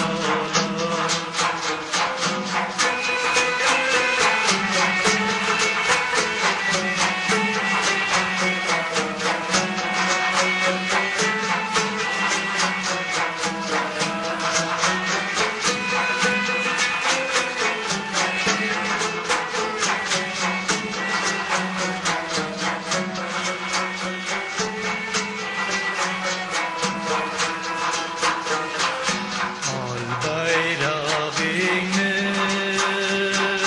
kalbin uygansın. Ay bayrağını kalbin uygansın. Kulli kesaret berçesi yansın. Ah ah ah berçesi yansın. Kur yengi davlat yavlar utansın. Kur yengi davlat yavlar utansın. Olsun Türkistan kadrin kökarsın. Ah ah ah kadrin kökarsın. Yayrab yaşnab uz vatanın gül bağlarında, ah ah ah gül bağlarında. Yayrab yaşnab uz vatanın gül bağlarında, ah ah ah gül bağlarında. Evet efendim, gözden kaçanlara devam ediyoruz. Kaşgarlı Mahmud'un torunlarının yaşadığı Çin zulmünü, kendi milli kimlikleri ve dinlerini yaşayamayan Kaşgarlı Mahmud'un torunlarının yaşadıklarını anlatmaya, sizlere aktarmaya çalışıyoruz. Şimdi bu bölümümüzde cezaevlerinde yaşadıkları sıkıntıları, zulmü, işkenceleri kendi ağızlarından dinleyeceğiz. Evet, isterseniz Adil Abdülgafur Bey'den başlayalım yine. O epey dinlendi. Siz dostlarımız arasındaki en uzun süre hapis yatan kişisiniz. 17 yıl demiştiniz. Çok uzun bir zaman, 48 yıllık bir hayat içerisinde neredeyse 3'te birini, 4'te birini hapishanede geçirmiş birisiniz. Neler yaşadınız? Hapishanede size nasıl davrandılar? Ne tür işkenceler ettiler? Neler yaşadınız? Mening bu 48 yillik hayatim bulab şu akıl bağlıq bolgandan buyan buyan hayatim toluma facialik ötken. Hem bu dep kelsem nurgun bir jaryan. Mening ailem anamnınki, dadamның ata-anası. Bulab anamның ata-anası 58 yıllarda çoğun bir dini ve iktisatlık aile olap, nurgun yer ziminlik olap, şu Xitay tarafından bütün ziminleri tatminlenip öldürülüp bitilgen bir aileden torunlarım, nevrüsüm ben. Şimdi benim hayatım aklımı bildi bileli çok zor bir hayat geçirdim diyor. Akıl almaz bir zor hayat geçirdim. Ben anne taraftan böyle toprak sahibi, dini bir ülema bir ailenin torunuyum diyor. 1958 yılında Komünist Çin topraklarını, bütün mal mülküne el koymuş. Sonra öldürülmüş. Böyle bir insanın torunuyum diyor. Ben hem de anamның terbiyesi de azdırken de dini talim terbiye edip 82 yıllardan tatip dini talim terbiye ilişki özlüğümden kızıkıp 90 yıllargacha 7-8 yıl etrafında ma'lum derecede dini ilim algan boldum. Şarlıkta ben bir tarihi materyallarına ait kızıktım. Diyor 1982 yılından 90'a kadar annemin de etkisiyle dini eğitim almanın yanı sıra tarihle ilgili, Doğu Türkistan'ın, Uygurların tarihiyle ilgili de kitaplar okudum diyor. 86 yıllarda 88 yılda Xitayga karşı din ve vatan hakkında şiir anı binası yazışıp başladım. Şu mezgilini tatip 88 yılda ben Xitay tutuşup başladım. Şu ocak tutulup bir ay yatkan buldum türmede. İşte 1988 yılına kadar işte şiirler yazdım.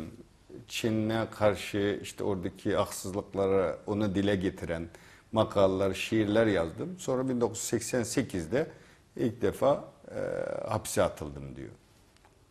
Şundan keyin 90 yıllarda yukarı degendek şu keng dini teşvikat bilen yani şu müstakillik, azatlık, kındak bir İslami hürlik bir Kur'an sayesinde bir şer'i bir devlet kuruş gayesi bilen teşvikat bolgan boldum. Şu arkalı hem de Orta Asya'daki müstakillik şuarını anlap uyanga icra kıygan boldum. Yukarı degendek Xitay kapıp taşlap berdi 4 yıl kol kaldı. 91 yıldan 95 yılgacha 4 yıl Aksu tarım türmelerinde yattım. Şu jarayonda hamda bizningki vatanimizningki Qashqa Xotan Yakandan ta Altay G'o'j il Aksu zamanlarından en dаңlıq büyük ustazlar adiblerimiz, dini alimlerimiz yığılıp yatkan bir turmuğa badım ben şu tarımda. Diyor ki o ilk defa işte hapse atıldığı zaman bu Doğu Türkistan'ın en büyük bir şey var. Böyle kamp gibi çalışma kampı. Yani komünist ülkelerde genelde çalışma kampında. Evet, orada çok sayıda insan geliyor. Oraya geldiğim zaman orada çok sayıda ulema, yazar, çizer, din adamları böyle çok seçkin insanlarla bir o kampta bulundum diyor. 94'ün 3. ayda biz üçümüz yani hazır bir ustazımız Abdülgani Ahmet'de bir telefon asfaslı bilirler şu Qashqa Ma'rif institutunun o'qituvchisi bo'lgan. Yani bir adam bilan üçümüz 94-yil 3. ayda Sharqiy Turkiston Allah partiyasi tashkilotini tarım logoyli turumdan içinde 3 kişinin namida 300 maxfiy e'lon qilib qo'ygan bo'ldik. 95 turmudan çıktım. Turmadan bana sırtından Aksu'luk qarindoshlarimiz. Turmadaki ten cezasını biraz anlatsalar şunu. Şu turmada hem de biz şu çağda 150'likdek iş güzelden bir etret yaşaydık. Biz bak şu 11. aydan tatip 3. ayda işki vaqt tamaq berdi. Bir vaqt tamaq bir kichik bolam to'ymaydi. Kunlik 16-17 saat qattiq ishiltirdi. Bizni qattiq ish tamaqni oz berib, qattiq ishiltib, jismoniy jihatdan, ruhiy jihatdan eg'ir besimni ojizlatib, Xitoyga qarshi turadigan hech qanday bir iroda ruhni qat'iy qo'ymaslikni maqsad qilgan ashunday eg'ir qiynaqlarda o'tdik hamda 4 yil jarayonida. 4 sene o kampta kalmış. 150-200 kişi bir grup halinde bir kamptayız diyor. Burada Kasım ayından Mart ayına kadar sadece 2 öğün yemek veriyor diyor. 17-18 saat çalıştırıyor diyor. Çok az yemek veriyor. Buradaki çalışmalar esnasında insanların direncini zayıflatmak, mücadele ruhunu yok etmeye yönelik bir takım çalışmalar var diyor. Şu biz yani şu bu zulümü yana biz yani ruhiy jihatdan qat'iy başlamay, çoxum biz bu ümitni üzmey yani şu turmada ustazlarning yetakleshi bilan o'zimiz bir chiqqandan keyin harakatlanish to'g'risida Turkiston Allah partiyasi bir tashkilotni 3. ayda 94 3. ayda turmada qurgan bo'ldik. Buni turmada taraqqiy qildirdik. Maxfiy aloqa bilan jamiyat chiqqandan keyin 95 9. ay turmadan chiqdim. Boshqa qarindoshlar keyin chiqdi. 97 yilgacha biz G'o'lja vaqasi partilgan qadar 3 yil jarayonida keng teşviqat, iqtisadi jihatdan hem maddi manevi teşviqat jihatidan nurg'un inglizce, rusça, xanzucha, yaponcha, arabcha tillarda Şərq Türkistan Allah Partiyası Təşkilatı Xitayning har qanday siyosiy qat'iy qarshi turdi degan temlarni, shuarlarni yozib taqatgan bo'ldik. Ondan keyin G'ulji voqeasiga aralashib, shuning bilan ham tutilib, qag'al tutilib ketdi. Men 5 yil qo'g'ildi, oxiri 98-yil 2-oyda meni Beijingdan tutdi, aeroportdan. Shuning bilan ekilib, bu 13 yillik hayot menga fojialik o'tdi. Bu kamptaki esnada tabii çok seçkin böyle din insanlar, yazarlar, çizerler bir yerde yaşıyorduk diyor. Burada bir parti kurmuşlar yani Allah Partisi diye bir parti kurduk diyor. Kendi içlerinde. Kendi içlerinde. Sonra bu hapisten çıktıktan sonra da bu arkadaşlar bu alanda çalışmaya başlamış. Sonra 2002'de mi Beijing'de tutuldu vakları? 2008 yılında Pekin'de tekrar tutuklanıyor. Ürümçi'ye getiriliyor. Ürümçi'deki turmada bunda ten cezası köydülü mü? Ürümçi turmada ten cezası o köylüme degen gepleri o bir gep hem de şu bizim hayatımız hem de şu 13 yıl 14 yıllık hayat külleken ten cezasıyla ötkendik öttü hem de. Şundan kısıkçarak Ben şunda demeyeyim de bu benim köz aldığımda mesela Aksu'nunki, Avat Nay'ınki Beşerik degen bir yazısı var. Ve bir kardeşimiz Aksu'nunki Küçada Mahmut Petta deyimiz. Bizden Peyzibat'tan Ahmetcan Hekim deyimiz. Tokuzak Nay'sıdan Turgun Tosun deyimiz degendek müjde kardeşimiz. Tayak öyle bir kere intayıncak. Köz aldığımız. Hem de verdi. Biz bir yatakın içinde yukarısı 25'den tat 18 gece mektek oturumuz. Birsimizden beşi bir Xitayning, yani Xitay milletinden bo'lgan cinayetçi. Şu ictimai ahlaksızlık, oğurluk, bulamışlık bilen tutulup kirip bizni birsimizden birisi başkurdu da. Yani o bizni keçkiçe her medresede her ikimizden ve kıygan gibimizden bir Xitayga hükümet dokulat kılıp tuşup dursa bizden başkursa, bizden urup pası, bizden başkurup pası onun jili kısqıraydı onun ki. Keçirim berdi. Anda qoğan degan. Biz şu asasen bu 18 yıllık, 10 yıllık hayat turumda ciddi küreşlen ötkendek öttemdi. Demek ben turumda hayatını bir ügünüş hayat dep kılamı dep bir İngiliz tiliga ya başka tilden Yapon tilden ügünemen degen da iradelen bağan. Bağan deken hem de bu gepcik. Şimdi orada tabii diyor 17 yıl zaten işkence gibi bir hayat diyor. Zor bir hayat diyor. Benim gözümün önünde işte Avat'ın Beşerik diye bir yerinden bir arkadaş diyor. Kuşağı'dan Mahmut Fettah diye bir arkadaş diyor. Çok sayıda insanın, birkaç kişinin benim gözümün önünde Çin polisinin dayağıyla, işkenceyle hapiste öldüğünü gördüm diyor. Yani orada bizim başımıza Çilli orada adi suçlardan giren Çilli mahkumlar var diyor. Onları bizim üzerimize şef gibi yani koyuyor diyor. Onlar her günlük bizim oradaki şeyimizi yukarıya çalışmasını anlatıyor diyor, rapor veriyor diyor. Eğer o iyi çalışırsa o Çinli mahkumun suçunu affediyor, hafifletiyor diyor. Bizim üzerimize Çinli mahkumlar orada istihbarat salıyor gibi şey yapıyor diyor.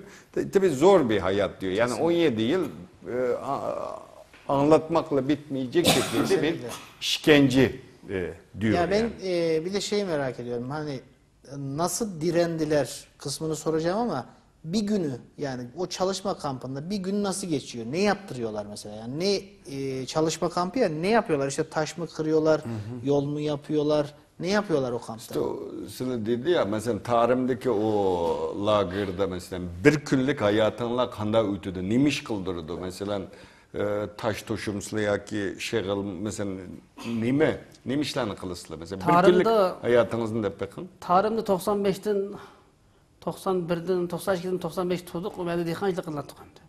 Kefez teridigan, yoki zey o'stan chapadigan, küçük boy yulduz ko'laydigan ishlar bilan. Hem şu biz aylar o'zimizni uyamagan kunlar bo'lgan. İşte tarımla uğraştırıyor diyor. Bazen pamuk ekiyoruz diyor. Bazen o ırmakları kazıyoruz diyor. Aylarca yüzümüzü yıkayamadığımız günler oluyor diyor. Çok ağır şartlarda çalıştırıyor Su diyor. vermeyin. Su yok diyor. Su vermiyor diyor. Bu tarımdaki iş, hem bak ürümçideki hayat hem de bu tarımdaki neticesi eğir hem de.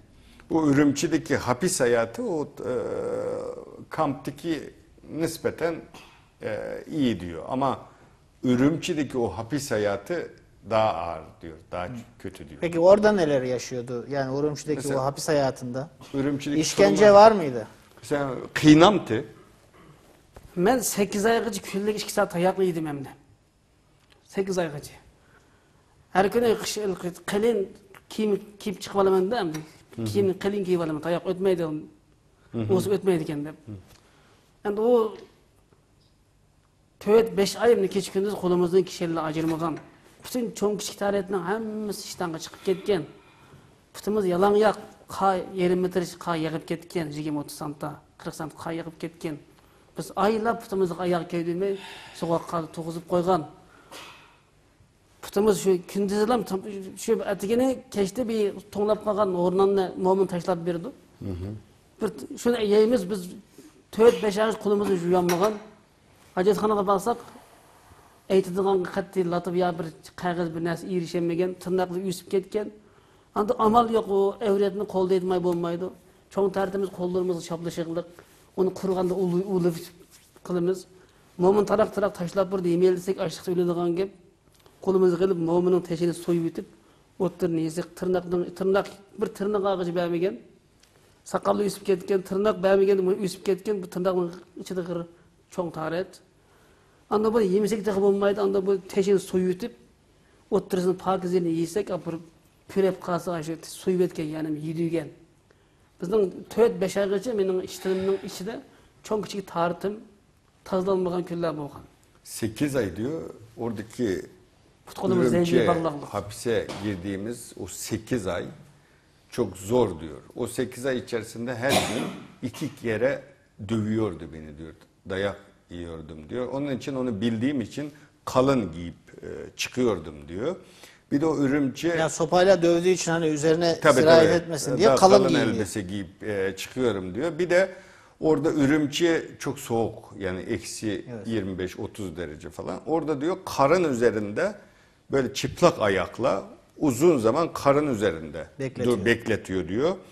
Orada beklerken yemek vermiyor diyor. İşte o affedersiniz tuvaletimizi yapmamız mümkün değil.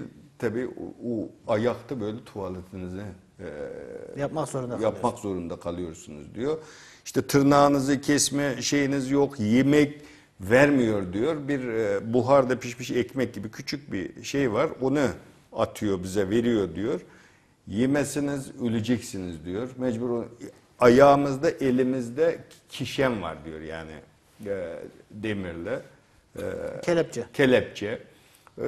Çok akıl almaz bir 8 ay sürdü diyor. Böyle bir işkence ile yaşadık diyor. Peki ben merak ettiğim bir şey de şu. İnanmış bir Müslüman olmanın o işkenceye direnme konusunda direncinizi artırdı mı? Size yardımcı oldu mu inanmış bir Müslüman olmak? Diyor ki mesela Allah'a inanıyoruz. İmanlık yani itikatlık, takvadar bir Müslüman buluşunla mesela o kıynaşka karşı küçüklerini aşıyordu mu? Yani aşı çıdaş küçüklerini Yani nasıl dayandı o işkencelere? Kanda çıdıdanla. Endi men turmaga yeng tutilgan vaqtda tutilganim azaq ko'nglim yerim bo'lgan bo'lsa-mu, endi bütün erkeklikdan inson bo'g'ildi emasmi? Ammo onun neticesinde hayat, turma hayat ahirlashgan vaqt shuna xushal bo'lib ketdim turma bag'inimga. Endi bu turma insonni tavlaydigan bir Allah küfrünün qul orqali bizni talab etildirdigan bir o'rin ekan.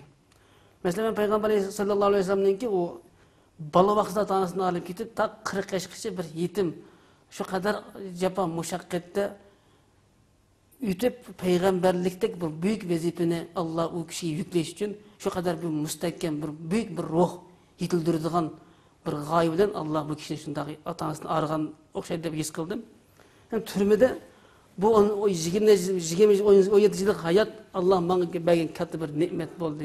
Bunu kısa konuşan desem bir konu datlaşıp kalgan eski tümeni tamdan tutup taşlap koysak o datlaşıp sesip tügeydi. Ama onu uçak selip bazgan bilen talay qatim urup soğuk tıkıp otuk selip çakılap ikiye gidip nurgun bu eski tümünün beşiden jık savda ötkendikin esil bir tıkıp tutudu.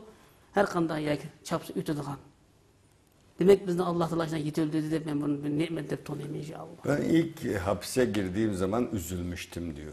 Zaman içerisinde Allah bu bana bir nimet vermiş diye şey yaptım. Peygamber Aleyhisselam'ın hayatına baktığınız zaman işte 40 yaşına kadar işte yetim şey yapıp Allah o peygamber şeyini vermiş. Dolayısıyla ben hapis hayatında mesela bir demiri attığınız zaman, kullanmadığınız zaman o paslanır diyor. Orada onu ateşte şey pişirip yapın, şey yaptığın zaman onunla kılıç yaparsın, başka şeyler yaparsın. Onun gibi bu hapis hayatında ben piştim, tavlandım Yani orada. Türkiye'deki deyim şeydir biliyorsunuz. Medrese-i Yusufiye derler. Evet. Bir nevi aslında öyle olmuş gibi sanki. Evet. Gelişmek için, kendi kişisel gelişimi için o süreci kullanmış. Öyle diyor. Sabredebilmiş. Peki hiç yani çok işkenceden işte ölsem de kurtulsam dediği anlar olmuş mu? Ayda kıynağa vaxtıda Xitayla, mucu Allah cenimni ağzı ölsem kutulsam mı şu kıyınçılıktan digen xiyal geldi mi sizge? Onda şimdi biz fakat ölsem kutulsam desek hem de bu akidi cihattan hem de peygamberlerge ve bu hak yolda mangallarga nurgun sanaklar keldi emas mı hayatta? Onda dep bakmadım hem de. Elhamdülillah, Xudoga şükür hem de qanda qiyinchilik bolsa chidab. Hatta men 5 yil ömledim. Men ikkinchi yil anam kelib ko'rishamiz debdi. Men anam biz 12 yil jarayon anam bilan faqat 2 qatim ko'rishdim. Balalarım uşak qalgan balalar 18'de kirib kelib ko'rishdik. Biz şu anam kelib ko'rishamiz debdi. Anam bilan ko'rishdigan yerda mening aralığım 1,5 kilometr kelsa ömlep berishim kerak. O manamman. Yok, ben sağ, beni ömürtüp apırdı. Ben yürümengsem, bana ben hem de 2 bakınımda 2 Xitay kaldık tutup bana da. 5'ini kütüyersem vurup yatkızı bir dedi. Deydi bu Cumhuriyet adamın konu ezan. Deydi bu. Onun gocaatı Xitay izlep koydu, bizden devlette adamın konu ezan. 1 milyar 300 milyon den bas sende gelip ölsem hiç kısı yok. Degendikin biz çık bal ülüp ketkendikin turumdan bir hayat çıkıla. Bir çıkayıp turmadan degen niyetilen nurgun naziga maqul deb öttük. Ama şu anam bilen küjdiga ya arlyk 1,5 kilometr yaga ömlep badım. Kolda manda miyag alımız, iňiş maňamız endi. Turmada töt kılgyp böleglik adamlarni. Xitayga en yakın casuslyk, haýlyk kılıp, bu namazı kıldı, bu dua kıldı, bu tayammum kıldı, bu kurnuq wadadı, bu hükümetin arkasyny şikayet kılat degen adamny çekip turdyk adamny beşini kütüp tikmaňydy. Eningden sel narçarları iňiş maňydy. Eningden sel narçarları boynun tutup maňydy. Eningden sel narçarları putkuluk sen sedaklyk. Biz ya şu 4-nji derejede ya ki 2-nji derejede yaşadık, 3-nji derejede yaşadık. Şimdi diyor 2 yıllık bu 12 yıllık hapis hayatımda diyor 2 defa anneme gördüm diyor. Annesiyle görüşmek şey olmuş. Annesi görüşmeye geldiği zaman böyle yürüyerek gitmesine izin vermiyormuş. Böyle şey yapar. Emekleyerek gidiyormuş. Hapisteki kişiler 4 çeşit diyor.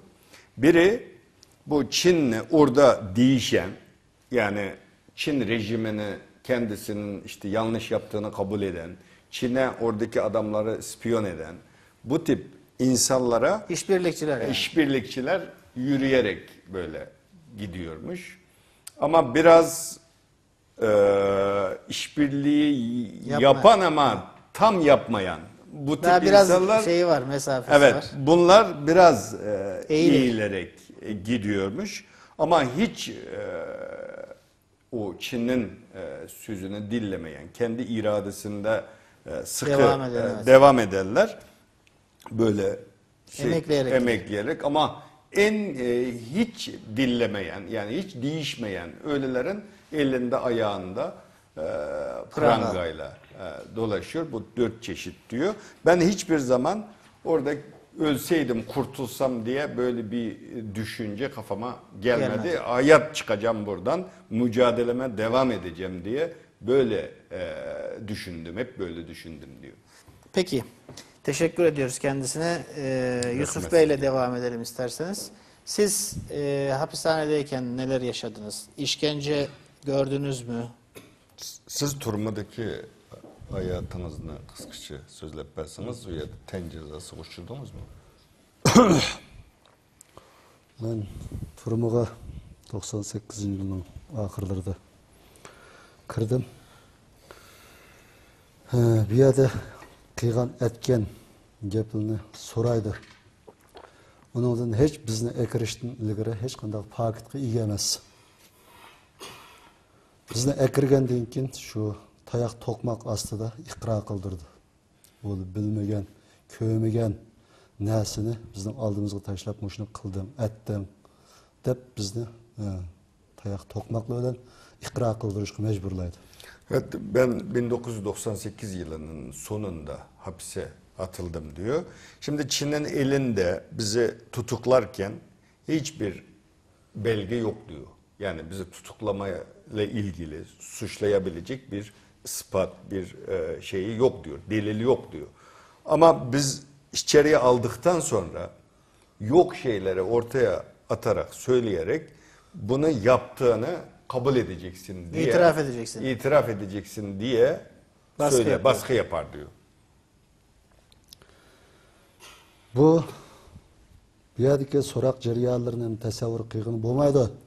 Boshqalar desa bu bir haddidan oshgan hikoya cho'chakdek tuyuladi endi bu so'roq jarayonidagi ahonat, tayoq to'qmoq va hokazo ishini boshqalar anglasa, endi bu haddidan chekdan oshgan bir cho'chak yoki hikoya deb biladi.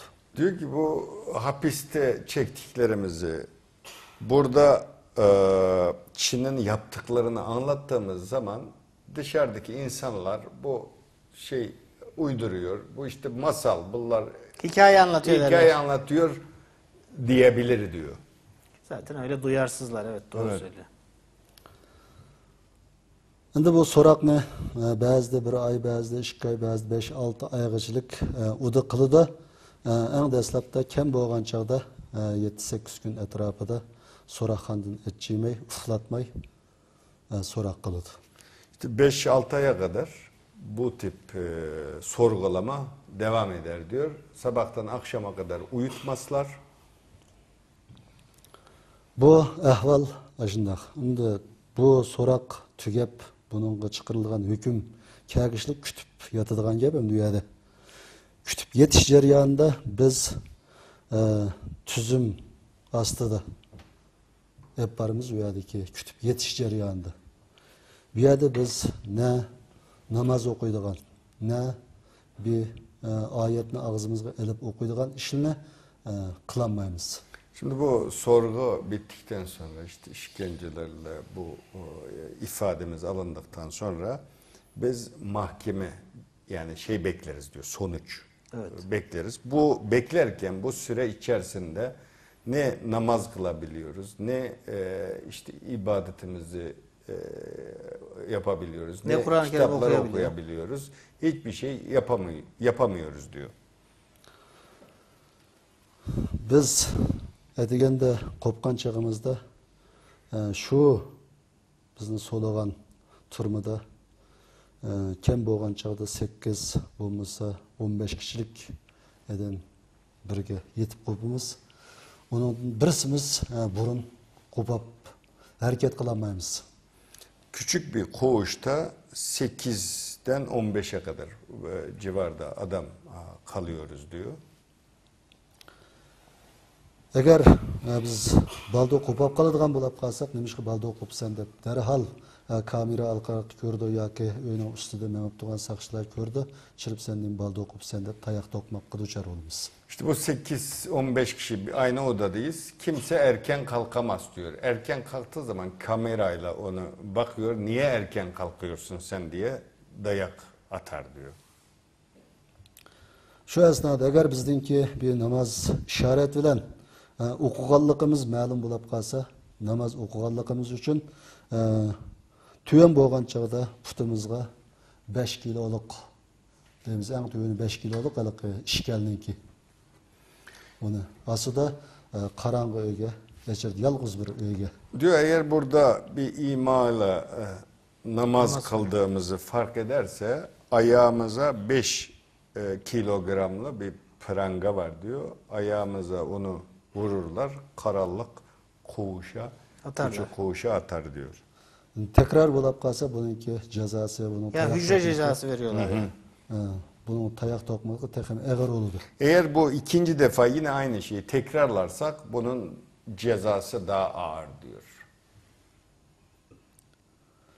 Bu turmada bizdinki chekadigan aziyatlarimiz bundan ibaret. Hapis hayatımız böyle. Peki. Yani. Teşekkür ediyoruz kendisine. Kurbancan, siz neler yaşadınız hapiste? İşkence gördünüz mü? Ten cezası köyle olma şunu. Assalomu alaykum, hurmatli diniy qarindoshlar. Men oldi bilan hammalarga Allohning salomini yo'llayman. Men turmuda yetish jarayonida nurg'unlagan aziyatlarni chekdim, nurg'unlagan qiyin qistoqlarga uchirdim, nurg'unlagan besimlarga uchirdim. 1996 yil 7 oyda tutilib 5 kundak ig'ir qattiq so'roqqa duchor bo'ldim. Ben 1996 yılında ilk defa Temmuz ayında hapise atıldığım zaman 5-6 gün ağır bir maruz kaldım diyor. İşkence. 4-5 gün qattiq so'roqqa duchor bo'lgandan keyin hech qanday gap bo'lmay turmaga kiryapti. Turmaga kirib qo'lga olib 9-oyning 23-yilda bir so'roqqa bosdi. O vaqtimizim qattiq ig'ir so'roqqa bosyapti. Onundan keyin 10-oyning 7-yilda bir so'roqqa bosdi. O so'roqni mana shu maxsus to'kaltaklar bilan besish, to'kaltaklar bilan urish bilan. Hatto to'kaltak yaqqan vaqtning o'zida odatda nima qilmaydi. Yagi maxsus suv ichib turib, yagi dum yotqizib turib, ayda yog'idamni to'kaltakni. Onundan keyin shuni bilan 10-oyning 96-yil 10-oyning 7-yilda ig'ir so'roq besayotgandan keyin şu 12-oyning 13-yilda 3 yillik kesim qog'ozim chiqdi. Onundan keyin ishlash maydoniga apadi.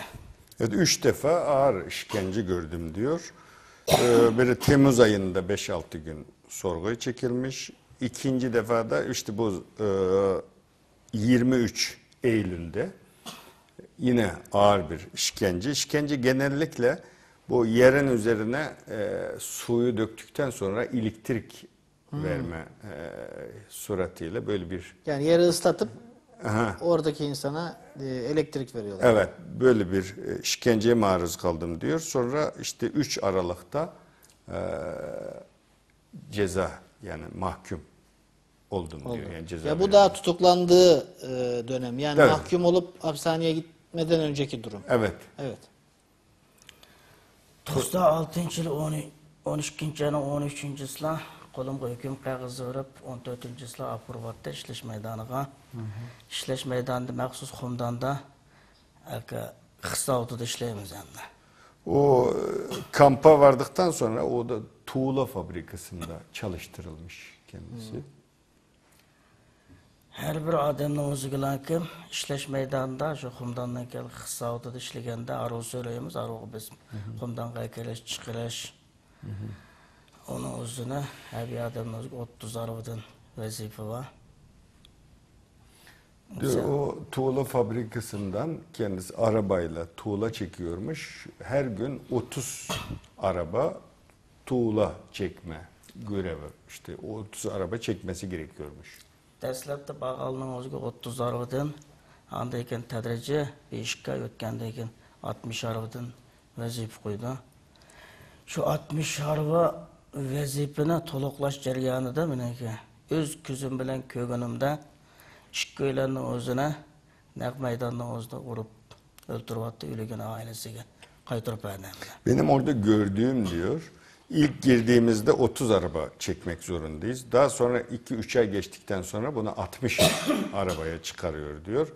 Bunu yerine getiremediği için 2 kişinin dövülerek öldürüldüğünü kendi gözümle o Gördüm kampta gördüm diyor. Ah, Saud'dan onu da 98-yili 8 ayda nemi götkediğin bir etrekke. Dehqonchilik erzalik maydoniga. O yerda maxsus yuqorida Adilacım deganga o'xshash saylik chopadigan, yildiz qo'laydigan Jushku yildizi. Ondan keyin shu paxta teradigan vaqtimiz kepaz teradigan shu ishlar bor. Bu ish jarayonida hamda egan tayoqlarni deb bog'lamaydi. Nurg'ulg'an ham tayoqni yedik hamda nurg'ulg'anday to'kaltaklik bostirildik. Bastırılgan vaqtida maxsus yerga suv chechib turib, shu suvga yotqizib turib, ayna yoqadan. İşte sonra o tuğla fabrikasından daha sonra bir tarla yani demin Adil Bey'in bahsettiği gibi ekin işleriyle uğraşan yere götürülüyor. Orada da sürekli dayak, işkence, ondan sonra elektrikli sopayla dövüyor diyor. Bu tip şeyler gayet sıradan normal normal şeyler diyor. Ondan keyin bu 98-yili 10 ayda u yerdan qochdik. Qochib 15 oy sirtgacha yurib tutilib keldim. 2000-yili 9-ayning 2-si bizning tarimga kepasdagilar apadi. Kunligim teriydigan vazifa 60 kilo paxta terish. Şu paxta terish jarayonida vazifani to'shqizolmaganlar akşam saat 12-1gacha tamoq vermeydi. Hem şu jarayonda maxsus to'kaltakul urib tamtiga to'g'izib qo'ydi. Şu jarayonda ko'z oldimda Shinxaliq 90 oyisi Aqsu'ningki. Chingvida bir tungan bordi. O tunganni ko'z oldimizda qip yalang'och qilib, shu vazifa to'shqizolmaganlar ichida 15 yaqin ballayapti. Qator tizib qo'yib o'tirmizga qo'yaplarkim dumyot qozib. Aqimaqidagi to'kaltakning o'zini tiqib qo'yayotgan ahvolni o'z ko'zim bilan ko'rganim. Endi bunda zulmlar endi tasvirlab bo'g'lamaydi endi. Bunda zulmlarni biz beshimizni o'tkazdik, ham o'z ko'zimiz bilan ko'rdik. Diyor ki işte o her günü 60 kilo pamuk ekme görevi varmış. 60 kilo pamuk ekme görevini yerine getiremezse yemek vermiyor, dövüyor. Bu tip çeşitli şeylere maruz kalıyorlar. Böyle bu şekilde sürekli yani işkence yapılıyordur. Benim gözümün önünde böyle elektrik sopayla dövülen böyle şeyler çok fazla. Gayet diyor. normal. Evet. Peki o zaman teşekkür ediyoruz kendisine. Ali Bekir Bey'e soralım isterseniz. Evet. Ali Bekir. Assalomu alaykum. Men 97-yili hapsiga qamalgandan keyin, turmaga kirgandan keyin shu Urumchininki Lyudovan turmasida yotdim. Bu jarayonda endi yuqorida birodarlar deb o'tib ketdi endi. İnsan tasavvur qilsiz darajadagi azoblarni beshimizda o'tkazdik. Ochliqning azobi, u yerdagi zulm, tayoq to'qmoqning azobi. Endi inson onunla bardoshlik berib bo'lmaydi, sabr qilib bo'lmaydi. Shunday ig'ir kunlarni o'tkazdik. 1997 yılında Ürümçi'deki Lyudovan hapishanesinde kaldım ben diyor. Bu hapishane hayatında hem açlık var diyor, doymuyor işte yemek vermiyor diyor. Bir de sürekli dayak var diyor. Dolayısıyla böyle akıl almaz bir işkence, bir zorluk, zor bir hayat yaşadım diyor. Şu jarayonda şu Xitoy biz Uyghur siyasi jihatdan qamalgan kishilarni onun qilgan zulmning ham daddi hisobi yo'q.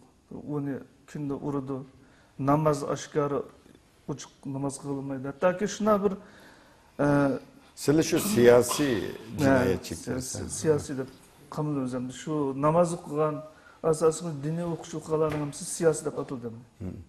Bunlar genelde biz siyasi suçluya giriyoruz diyor. Yani o dinden dolayı girerler, siyasi suçlular diyor.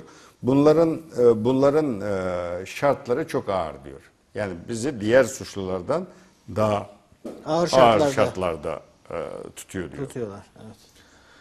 Biz hamda bu adamda nurg'un kamsitishlarga uchraymiz, nurg'un besimlarga uchraymiz. Odatda biz bir yuzimizni yuvsakmi, sen tahorat ol degan namoz o'qiydiganga deb uni urdi.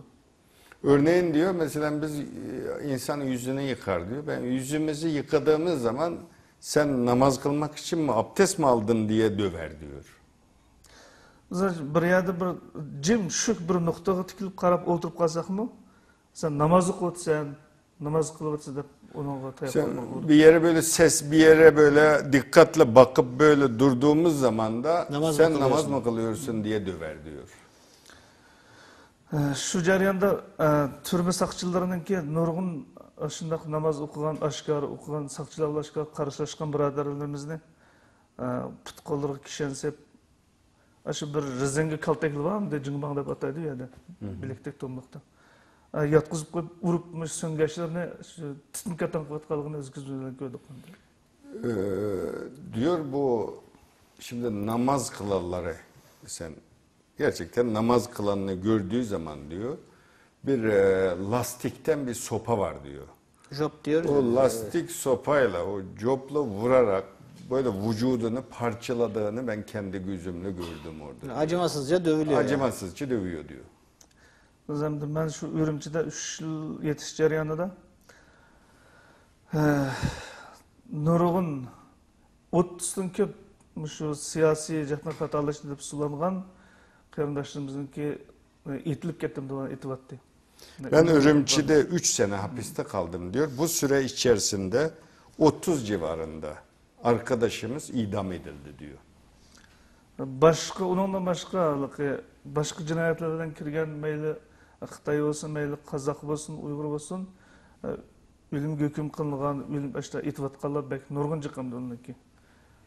Evet, diğer suçlarla girip hapse atıldıktan sonra öldürülen, idam edilen de çok insan var. Var. Biz sadece bugün burada bir yönünü anlatıyoruz. Anlatıyoruz, evet. Ama diğer suçlulardan da çok idam edilen insan var. diyor. Sonradan şey yapan, yani idam mahkumu olmamasına rağmen Evet.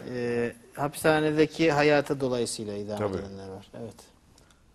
Anandan keyin shu 2001-yili yana bir qatim tutilib, yana shu qamoq hayotimizdan boshladik. Bu jarayondami odamningki tasavvuriga kelmaydigan, odam o'ylab bakmagan zulmlarni beshimizga o'tkazdik hamda. 2001 yılında tekrar girdim diyor. O zamanda da çok fazla işkenceye maruz kaldım diyor. Bizmi nurg'un tan jazosi uchirdik, nurg'un qatim ishkallarni silib qo'llarimizga. İnsan odatda bir bahramon bo'lishga tegishlik bir huquqdanmi bahramon bo'lib qo'ymaydi endi. Çok şey geldi başımıza diyor. Hapiste ayağımıza, elimize prangalar vuruldu, zincirler vuruldu. Yani temel böyle mahkumun yararlanması gereken temel haklardan da Mahrum yararlanamadık bırakıldık diyor. diyor. Peki nasıl dayandınız bu kadar Kanda işkenceye? çiledanla. Buna hamda bizningki shu qadar zulmlarga chidishimizga bizningki bir iymonimiz, bir musulmonligimiz turtki bo'ldi deb o'ylayman. Bu hamda chunki Abiyan birodarimiz degandek bu zulmni, bu ig'ir kunlarni tatgan yolg'iz biz emas, bizni ilgirki payg'ambarlar tatgan, undan keyingi o'limalar, ahli ilmlar tatib kelgan ishlarni har qanday bir men musulmon degan odamning beshiga keldim. Bizim buna dayanmamızdaki bence tek sebebi bizim inancımız oldu diyor. Bu demin Adil Bey de bahsettiği gibi bizim eskideki peygamberimiz, diğer ulemalarımız, din adamlarımız, çok insanlar bunu başından geçirdi, bunu yaşadılar diyor. Evet. Dolayısıyla bizim buna direnme gücümüzü artıran tek sebep bizim Müslüman olmamız, imanımız inanmamız diyor. Evet. Ben şu jarayanda ikki adamninki ko'z oldimda o'lib ketganligini ko'rdim. Buning sababi hamda ular bir kasalga giribtor bo'lib qolibdi. Bumi albatta shu yerdagi tayoq to'qimoqninki, zulmninki, ochliqninki eshib ketganliginiki neticesi deb qarayman. Ben orada 2 kişinin öldüğünü hapiste kendi gözümle gördüm. Bunun nedeni de hastalıktan öldü dediler ama bence buradaki neden işte buradaki şartların kötü olması, orada sürekli dayak yemesinden diyor. Evet. Şuna bilan 2004-yili men bunday ig'ir bir kasal giribtor bo'lib turmadi. Men hattoki hayotimdan umid uzayotgan endi shu turma vaqtim qo'yib berish vaqtimga bir oy qolgan vaqtlar shunda ig'ir bir kasalga giribtor bo'lib ketib bir ikki qatim doktorxonaga olib borgan bo'ldi, lekin kasalimdan keyin nima kasal ekanligini deb bilmadi. Keyin qanday oldu? Keyin ondan keyin shu yerda turmadagi shu yaqin musulmon birodarlarga vasiyatmi qoldirgan bo'ldim-ku men ba'zi bir gap so'zlarni deb ulkitga o'xshayman deb. Undan keyin baribir Allohninki saqlashi bilan turmadan yenib chiqdik. Endi u yerdan turmadan qo'yib bergan kuni hattoki kiyimimni hammasini sol qilib yalang'och qilgan holatda seni tekshiramiz dedi. Ben unutmadım adını. 2004 yılında diyor ben ağır hastalandım diyor hapiste. 2 defa beni hastaneye götürdü diyor. Ne hasta olduğumu bana söylemedi diyor. Hatta Yani ben teşhisi söylemedi. teşhisi söylemedi diyor. Ben diğer arkadaşlarıma, hapis koğuş arkadaşlarıma vasiyetimi yazdım. Ben ölecekmişim diye umudumu kesmiştim diyor. Sonra iyileştim. Ben hapisten çıkarken çırılçıplak beni soyunmamı istedi. Soyunduktan sonra kontrol edeceğiz dedi. Ben kabul etmedim diyor. Ben dedim, sen özünü bir demokratik bir devlete pataysa, dünyada bir kanun tüzümleşken bir devlete pataysa. Ben bugün erkelik çıktım, cezamı tutum toştu. Sen bu işkandan dersin endişe kılmasın gerek. Çünkü sen özünü bak işkanda hiç kim zulüm kılmadık, hiç kim biz pokurluk kılmadık deyse. Lakin sen nimeden endişe kılsa edip sakçılık uğraştım ben. Diyor ki ben soyunacaksın, seni kontrol edeceğiz dediği zaman biz demokratik hukuk devleti diyorsun. Ben cezamı çekmişim. Niye beni böyle kontrol ediyorsun diye ben itiraz ettim orada diyor. Kabul etmedim diyor. Şuna olan ula tekşirmegen buldu. Tekşirme türümüdün şu çıkılga vaxtıda yana nimaga şu jihi idorasiga telefon urib, hozir 50 bekini qo'yib etimiz. Bundan keyin boshqa xatoliklar bormi yo'qmi tekshiradigan? Xatoliklar bo'lmasa qo'yib etimiz, bo'lmasa tutib turamiz. Benim ceza sürem bitmiş. Artık çıkmak üzereyim. Yine Emniyet Müdürlüğü'ne telefon edip diyor ki tekrar bakın bunun dosyasına, kontrolüne. Eğer bir suçu varsa biz burada tekrar tutacağız. Olmazsa bırakacağız diye benim gözümün önünde Emniyet Müdürlüğü'ne telefon etti. Yani bırakmamak için her yolu Evet, deniyor aslında evet. yani. Evet. Şu telefon qilibdi ular tutib turinglar deb tutib turinglar biz boramiz degandan keyin yana meni ekiryapti-ku qor darvozaning ichiga. Emniyet Müdürlüğü'nden demiş ki biz geleceğiz onu bırakmayın demiş. Tekrar içeriye almış. Shuna bilan ular kelib bo'lmagandan keyin yana sirtqa qo'yib aytgandan keyin men chiqib olmadim, men chiqmayman turmadim.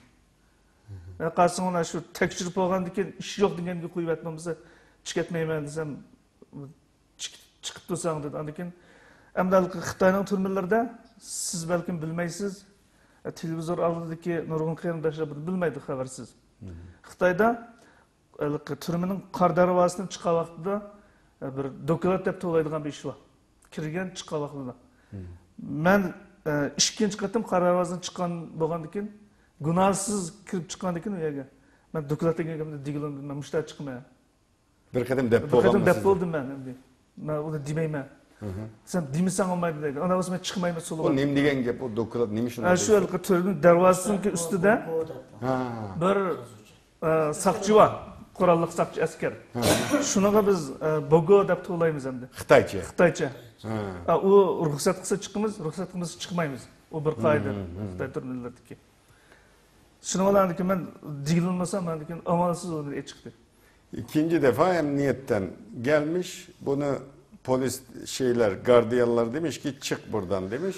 Bu da demiş ben çıkmayacağım, bana hiçbir suçu yok diye tamamen o kararınızı verdikten sonra çıkayım ben çıkmayacağım diye direndim, durdum diyor.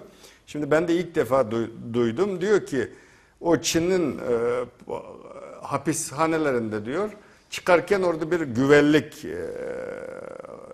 güvenlik bir kişi var diyor. Evet. Ondan çıkarken Çinci olarak Bogo diye bir yani rapor gibi, yani izin var mı gibi bu anlama gelen Evet. bir kelime.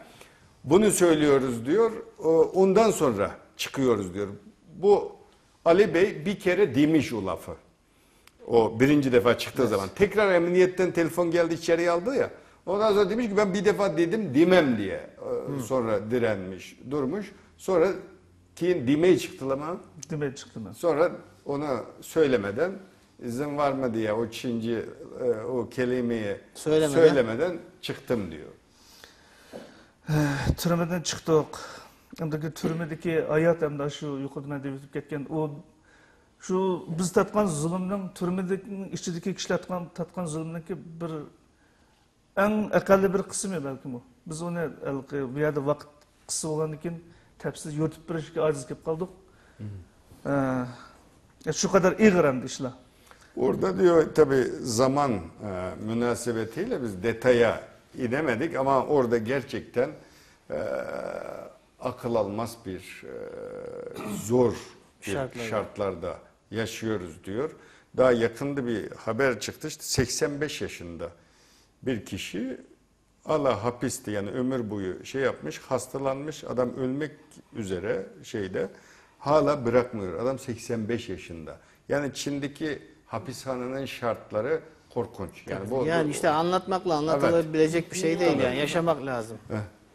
Dini alımı kelpin. Gelbindeki 85 yaşında. Abdülhamid Karaca. Abdülhamid Karaca. Evet. 85 yaşında. Şuna okşaş işler nurgun hem de Xitoyda. Çok. Hem de türmeden çıkardıkken şu biz cemiyetin nurgun kısılışlarga, nurgun sıkılışlarga uçurduk, nurgun kemsitişlerge uçurduk. Nurgun uçağı, onundan mabeyne nurgun işler bu öttü. Tok 7-5 vakası ürümcilik, çoğun katılam, kırgıncılık vakası yüz verdi. Onundaki nurgun tutkullar bulundu. Bizge okşaş bulup mu şu siyasi cihetten bir katım hatalaşkan kişilerini türmeye alıdığan, onu kayıt yanı sulaydıgan, kayıt yanı kesidigan, bırak işler az kip kaldı dep. Enda işler bek iğir bolgandan keyin biz şu 2013 yılı chet elge çıktık endi. Bu biz hapisten çıktıktan sonra çok işte aşağılandık, işte mahalli baskıya maruz kaldık. Çin 5 Temmuz 2009'daki o Ürümçi katliamından sonra bizim gibi siyasi suçluları istediği zaman bir yayınlayarak tekrar tutuklama, bunları takip etme, yani istediği zaman tutuklayabiliyor. Yani öyle olduğu için biz orada yani yaşayacak bir çok zor durumda kaldık. Dolayısıyla göç etmek zorunda kaldık. Oradaki yaşanan şeyleri böyle dille ifade etmek mümkün değil diyor. Kesinlikle.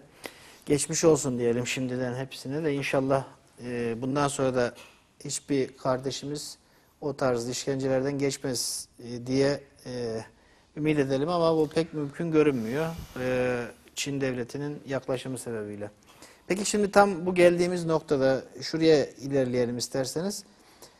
Malezya'ya geçtiler. Yani Çin'in içerisinde yaklaşık işte 5800 kilometre yol giderek değişik şartlarda işte birkaç ülke de değiştirerek kimi zaman Vietnam üstünden işte kimi zaman söyledikleri gibi Kamboçya, Tayland o şeyden güzergahtan Malezya'ya geçiyorlar. Malezya'da nasıl karşılandılar? Ne kadar kaldılar? Oradaki şartlar nasıldı? Ve oradan artık Türkiye'ye geliş hikayelerini alabilir miyiz? Evet. Sırayla Adil Bey'le başlayalım isterseniz. Malezya'da nasıl karşılandı? Hani oradaki şartlar nasıldı? Ne kadar kaldınız ve Türkiye'ye nasıl geldiniz? Siz o nurgun devletlerden ötüp Malezya'ya geldiniz ya. Bir de Malezya'ya özür dilerim orada şunu da şu ayrıntıyı da verelim seyircilerimize. Twitter'dan da şeyler geliyor. Hep bizim medyada ve bir takım dostlar vasıtasıyla hükümetin işte Doğu Türkistanlılarla ilgilenmediği, oradaki mültecilerin durumunun iyi olmadığı, o Tayland'daki 200 kişiyle ilgiliydi genelde. Çok farkında değillerdi ama biz bugün öğreniyoruz ki son 1,5 yıl hatta son 4,5 ayda yaklaşık çoğunluğu son 4,5 aya yığılmak üzere yaklaşık 10.000 Doğu Türkistanlı göçmen Türkiye'ye alındı ve yerleştirildi. Değil mi? Yani doğru biliyoruz herhalde. Evet, o Malezya üzerinde son bir yıl içerisinde bunların söylediği bizim sivil toplum örgütlerinden aldığımız bilgiye göre işte net böyle sayısını bilmiyoruz ama bunların söylediği işte 10.000 civarında Uygur Türk'ü göçmen olarak Türkiye'ye kabul edildi. Evet. Yani bu hani medyada çok fazla yer almadı. O yüzden de insanlar burada da söylüyorlar işte hükümet niye bunlara yardımcı olmuyor, bu zulme sessiz kalıyor, işte mültecilere sahip çıkmıyor ama öyle bir durum yok. Zaten o süreci de şimdi anlatalım istiyorum. Yani Malezya nasıl karşıladı, orada hangi şartlarda yaşadılar ve Türkiye'ye nasıl geldiler? Şimdi sizler Malezya kelgenden Malezya'da biraz da zamanımız da daraldı, biraz da hızlanabilirsek. Vakit az kaldı. Şu an kısa nim kılsanlar. Mesela Malezya kelgenden Malezya'da qanchalik kaldınlar, qancha kun kaldınlar, u yerdan Türkiye'ye qanday keldinlar? Men Xitoydan chiqib Taylandda bir 40 kunday turib qoldim. Taylanddan Malayziyaga kelib, Malayziyada 2 ay stress turdim, 4 ay turmada yotdim, Malayning turmusida. Bu jarayonda endi Malayziyadagi ahvol endi mayli turmush jihatdan bo'lsin, biz u yerda bir kishilarning qanday muomalasiga uchradik, u yerdagi Malayziya xalqi bizning qanday qarshi oldi bu masalada. Yani biz yuqori degandek O'rta Osiyoda Rus bilan Xitoy, O'rta Osiyo turklarining iskajisi kelib Shanxay birlashmasini qurib olgandek, Malayziyada hamda yani Xitoyning yani yetakchiligida Sharqiy Janubiy Osiyo ellari ittifoqi degan bir ittifoqlik bor edi. Yani bu yerda yani terrorizmga qarshi turadigan degandek. Hozir Malayziyaningki ijtimoiy davlat ahvolini ko'rsak, Malayziyadagi bütün Malazya'da 60-70% bazar ve bütün ilgiliklerin hemisi ya Hindistan'dan ya Xitoydan kirdi ekan. Endi Malayziya bizning ancha-muncha bir islom musulmon davlat deb da'vo qilgan uchun bizga ba'zi yaxshilik qilgandek bo'ldi, ammo o'lim nachi siqildi, ammo biz bek og'ir jafoni ko'rib ketdik. O Taylanddan Malayziyaga, Xitoydan chiqib shu Kambodziya, Birma, Laos ziminlarini atlab Taylandga kelib, Taylanddan Malayziyaga kelganlikda qarindoshlarimiz nurg'un yo'lni piyoda besib kelganlik, odatda yo'lda yengib qolgan ayollarimiz yoki buvoqlarni ko'tarib kelib, yo'lda bolaları jon uzib ketib, susuzlikdan su yo'q. Odatda mening bolam nima o'ylab ketdi degan vaqtida Qumishliqda ayolim 9 kishi, 12 ayol, 20 necha uşaq bola qamalib qilib 4-5 kun Taylandning askarlari qo'rishib olgan. Bu 4 kungacha yeydigan narsa asli yo'q, ichadigan suv asli yo'q. Qumishliqda bukib yotgan. Qumishliq paşa eg'ir, shu andiqda qumishni siqib suyini ichirib, susuzlikdan balajlab ilib ketgan bolalar jiq. Diyor şimdi Adil Bey Tayland'da 40 gün kalmış. Sonra Malezya'ya gelmiş. Malezya'da 2 ay civarında dışarıda kalmış. Sonra 4 ay hapishanede kalmış. Şimdi Malezya Müslüman ülke diyor. Yani hapishane gizlice girdiği için, Ha, mi? girdiği İzinsiz için. girdiği için İzinsiz 4 ay girdiği hapis için, yattı. elinde belge olmadığı için, pasport olmadığı için içeride kalmış. Diyor ki şimdi aynı bu Orta Asya Türk Cumhuriyetleri Şangay İşbirliği Örgütü'ye imza attığı için orada da bizim hayatımız zor olduğu gibi Malezya'da da şey var. Yani Güneydoğu Asya İşbirliği Örgütü diye çeşitli, burada da Çin'in, Hindistan'ın burada etkisi çok fazla diyor. Ama biz orada kaldık, Müslüman ülkesi Endonezya ama Malezya, ama onlar için de zor oldu. O Çin'in etkisi fazla olduğu için. Ya bizim bize yüzümüzden baskı gördü ama. diyor. Ama burada çok acı olan şey, şimdi Tayland'a girdikten sonra diyor, benim çocuğunun öldüğü hikayeni anlatıyor. Orada bize kamışlığın içerisinde orada polis bize şey yaptı diyor. Tuttu Yakaladı. diyor. Orada çocuk o kamışlığın içerisinde hanımı doğum yapıyor. Orada yiyecek hiçbir şey yok diyor. Orada açlıktan o kamışın suyunu sıkarak, Şeker kamışı mıydı? Şeker, Açık normal komuş, kamış. Açık saslı komuş. Açık Normal konmuş yani şeydeki.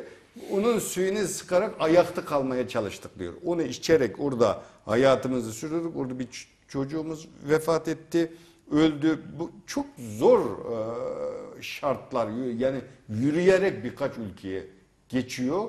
Bu şekilde çok zorluklar çektik. Peki o Malezya'da kaç ülkelerde. kişi vardı siz oradayken, yani bilebiliyor musunuz? Siz Ne kadar? Doğu Türkistan'da. Malezya'ya gelgende kançılık Uygur vardı mesela? Malaysiya kelgan vaqtimda bu yerda Xitoy bilan Malayning munosabati quya qo'yga chiqamdi. Ko'chada Xitoylik jiqimdi. Malayga yerlashgan nopos Malaylar Xitoylik imtihon ko'pamdi. Yana Xitoy istiqbarda ishlaydigan. Biz yerda asal chenib qolamiz endi. Malayga o'xshamaymiz, Xitoyga o'xshamagandan.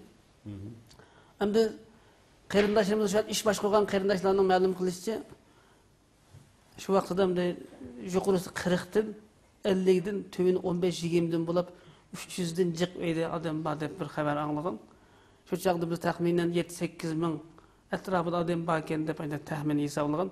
Men turma kirgandan keyin turma qarasam, men 270 adam bir kamerda yotdik Malayziyada. Endi o baş chet ellik bor hamda, ammo Uyg'ur qarindoshlarimizning intayin ko'p. Odatda turmada tutulib qilib, Qashqarlik mesela Mustafa Abubakir, Jamal deydigan 3 qarindoshimizning ikkisining ayoli birisi boytaq, birisinin bir balası var, bir ayal eğri sukan kirip 8 ay yetipti. Bu ya til bilmegenlikin dolarlarının, pasportlarını tatip yaptı Malay sakçı polislere. 8 ay geçip bunun izleydiğin adam yok. Bu şu kadar cefa çekip, cerahat besip, balasının bir kişi ülep geteklik, bütün bedenini jirin ve zerdap besip geteklik hem de. Ben turma kirgendiki Malaysiyada turma kiriştim, nayet toğlum yerim boğan bolsa, tüyetay tüketkendikin hoş oldum. Malaysiya hakkında ben 8 olarak bileceğiz yazgan. Ama biz Türkistan'daki vakti Malazya'nın 90% İslam Müslüman var, bir İslam devleti de bir jildelik bir kıraat misafir ögizler bunun için kadar bir yakıda bilirdik. Peki bağlandığın nurgun polislerinin ki bulancılığı uçurduk hem de. Adette dolarını benim balamdan 2000 dolar pulunu kulda eli bile olsakça bizi lat satıp turukluk. Bəzi qatıq urbitiklik balını zembil sotqa çıkıp diye nurgun killerinde. İş kılıp çoğunlardan bulab, işkilerden bulab 30-40 adam Malaysiyada depne kılınıp gitti. Ya açlıktan ya tayaktan degендek. Diyor ki ben Malezya'ya geldiğim zaman bana anlattı.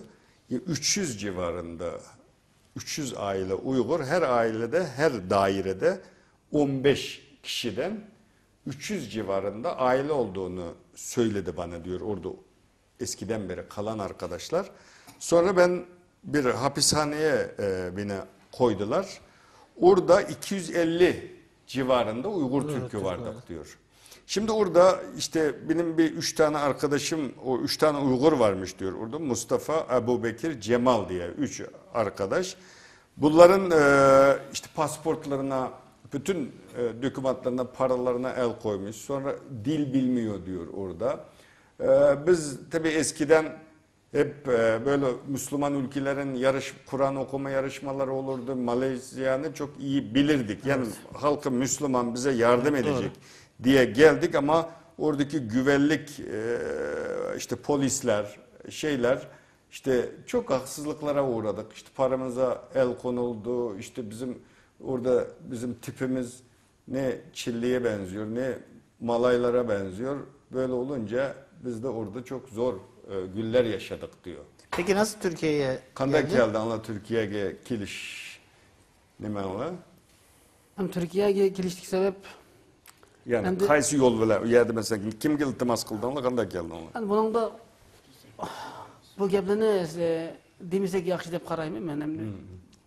Yani Türkiye'de hem de Malayziyami keyin bizga ozroq ish chaqirtgan bo'ldi. Islom jamiyatlari yoki boshqa bir islomiy o'rinlar yoki demokratlar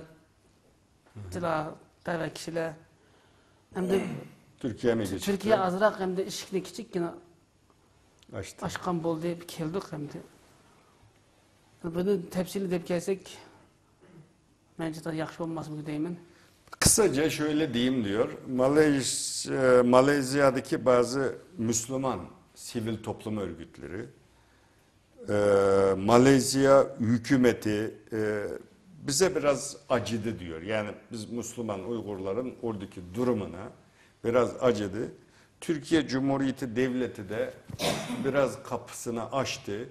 Öylece buraya geldik. Bu kadar anlatalım bunu diyor. Yani nasıl destek oldu hani Türkiye nasıl sahip çıktı? Nasıl bağlantı kurdunuz? Türkiye bilen kanda alaka ornattığınlarıydı. Yani bunu hem de hazırlık müşte soğumasa opsken benden. Yani bunu biz yakın biz balı bilen azırak değişip şu zirek siyasi en yukur balı bilen Türkiye'ninki bazı izzet hürmetini ve halklar dünyada düşmanlar çıkıyor yakın demde bu Türkiye'ye rimpapas kelip bu mülkiyetini kılıp ketti hem de. Bu Türkiye'ye hazır şu oturuş yere kildiğin bütün terörçül Türkiye'den girdi o degендek Avrupa'daki mağarip güçlerimde Türkiye'ye besimlerini işletken oldu. Hem Türkiye hem de belki bunda kılmagandı ama bizden hem de bir bizge dünyada başka sahip çıkacağın bir devlet bir ümmet bulmagan gibi bir halk hem de biz Türkiye azırak bizge bir kucak açtı dep qaradık. Bunu çoğunkur dep kelsek hadi bu Türkiye üçün yani Malaysiya üçün yani biz hazır yolda nurgun kıyırdaşımız var. Guangdong'da yani Xitay'ın nurgun balı var, Malaysiya'da var, kilometre kaldı. Bu meseleni bir şeylere koyup hem de hazır. Ben bir azırak bir neçe timi sızıp koydum kıskalı şu bir kıyırdaşın anlamayan gepler bu hem de. Onu ikinci. Ama şöyle bir diysek mi? Bu diyor şimdi Türkiye'yi Batı ülkeleri bazı Orta Doğu'daki olaylardan dolayı Türkiye'yi eleştiriyor, tankit ediyor. Ama biz Uygur Türkleri olarak, Doğu Türkistanlı Müslüman Uygur Türkleri olarak bize dünyada hiçbir ülke sahip çıkmadı. Şimdi Türkiye Cumhuriyeti Devleti, Türkiye hükümeti bize sahip çıktı, kucak açtı, buraya getirdi. Biz mazlum, ezilmiş, oradaki böyle insan hakları ihlallerine uğramış bir toplumuz. Dolayısıyla çok detaya inmek istemiyorum ama bize Türkiye Cumhuriyeti Devleti bize sahip çıktı, buraya getirdi diyor. Evet, O kadar. şimdi bazı dostlarımız Twitter'dan ve mailden de yazıyorlar. Tabii bazıları şu şeyi yapamıyor. Yani muhakemeyi yapamıyor. O yüzden bir takım yanlışa düşebiliyorlar. Doğu Türkistan'la Türkiye arasındaki mesafe çok uzak. Evet. Yani hani işte Suriye'den gelenler gibi, Irak'tan gelenler gibi sınırı aştığınızda yürüyerek geçme mesafesinde değil. Evet, Bunu göz ardı ediyorlar. Yani sizin bile bakın aylarca sürüyor Çin'den çıkıp Malezya'ya gitmeniz, yani yürü ya da otostoplarla gece işte gündüz saklan gece devam etlerle o yolu gelmeniz zaten çok kolay değil. Yani burayla kolaylıkla hani Suriye ile Irak'tan gelen göçmenlerle kıyaslanacak bir durumda değil zaten yani. Evet. Kaldı ki şimdi orada evet işkence var, zulüm var. Yani katlanılacak bir durum değil ama hiç kimse de durduk yere kendi vatanını bırakıp gelmek istemiyor. Evet. Kolay da değil ancak dayanamayacak pozisyona geldiğinizde, yaşayamayacak hale geldiğinizde terk etmeyi istersiniz. Bu da gayet doğal. Hani var olan vatanı hatta dostlarımızdan birisi de söylemişti. Burada artık biraz kendimize geldikten sonra yine geriye dönüp mücadeleye devam etmeyi istiyoruz diyenler de var. Yani meseleye böyle de bakmak lazım. Her vatan toprağını da bırakıp her sıkıntıda orayı terk edip başka yere göç etmek de, yani hicret tamam ama burada kalırsanız, orayı onlara bırakırsanız da istediklerini yapmış oluyorsunuz. Bir de öyle bir durum var. Evet. Öyle bir noktaya geldik. İsterseniz şeyle devam edelim. Yusuf Bey'le devam edelim. O da hızlı bir şekilde, biraz zamanımızda daralıyor. Hatta daraldı diyelim. Malezya'da neler yaşadı? Türkiye'ye nasıl geldi o süreç? Ne kadar sürdü? Siz qanday keldiniz Malezya'dan bir yerga kelish hikoyangizni qisqacha anlatib bersangiz deydi. Bismillahirrahmanirrahim. Biz endi vatanimizdan ayrılıp Malayziyaga kelgijlik bo'lgan araliqdagi bizniki tatgan jafolarimiz, mangan yo'llarimiz bir qur. Malayziyaga kelgandan keyin Malayziyadan bu yerga kelmek zor bir besi müşkül oldu. Diyor ki biz Malezya'ya geldikten sonra oradan buraya gelmemiz çok zor oldu diyor. Ya ben şunu merak ediyorum. Özür dilerim. Hani kestim ama şimdi hiçbir resmi belge olmadan kaçak yollarla Malezya'ya girdiniz. İşte orada da doğal olarak sınırdan geçtiğiniz için yakalandıysanız hapsediliyorsunuz. Evet. Hapsedildikten sonra Türkiye ile iletişimi nasıl sağlıyorlar? Yani hani bir bağlantı noktası vardır muhakkak. İşte büyükelçilik mi haberdar ediliyor? İşte bu işlerle ilgilenen bir sivil toplum kuruluşu mu var? O bağlantıyı kurup buraya gelmelerini sağlayan. Dedem de u yerda sizlar kelgandan keyin ba'zilar tutilib qoldi deydi Malezya'da. Tutilib qolgandan keyin mesela sizlar Türkiye'de bir ommaviy tashkilotlar bilanmi yoki bizning elchixonaga berib ularga iltimos qildinglarmi? Yani qanday keldinglar deb yana shuni so'rayotdi. Bizdeki bir kısımlarımız elçixonaga o'ziniki iltimosini sunganmi bo'ldi. Onunki nurg'unlag'anlari rad etilgandan keyin biz tilimiz bo'yicha qochoq yo'l deymiz. Qanunsuz. Hech bir davlatniki qonuniga tava emas yo'li bilan. Yani biz o'zimizniki yanchuqida bor dollarga zo'lab eng tuvan bo'lgan chog'da 3,5 ming, 4 ming, yuqorisi 7-8 ming dollargachilik bo'lgan aralıqda pul xarjlab bu yaniki belti va bu keldigan rasmiyat qatorliqlarni bijirib bu yerga keldik. Bu yerga kelishda eng zo'r rol o'ynagan narsa qochoqlarniki yo'li. Qochoqlarniki yo'li zo'r rol o'ynag'liq. Evet. Diyor şimdi biz oraya geldikten sonra işte Türkiye Büyükelçiliğine başvurduk. Bazıları Büyükelçilikte çözüldü, bazıları red oldu diyor.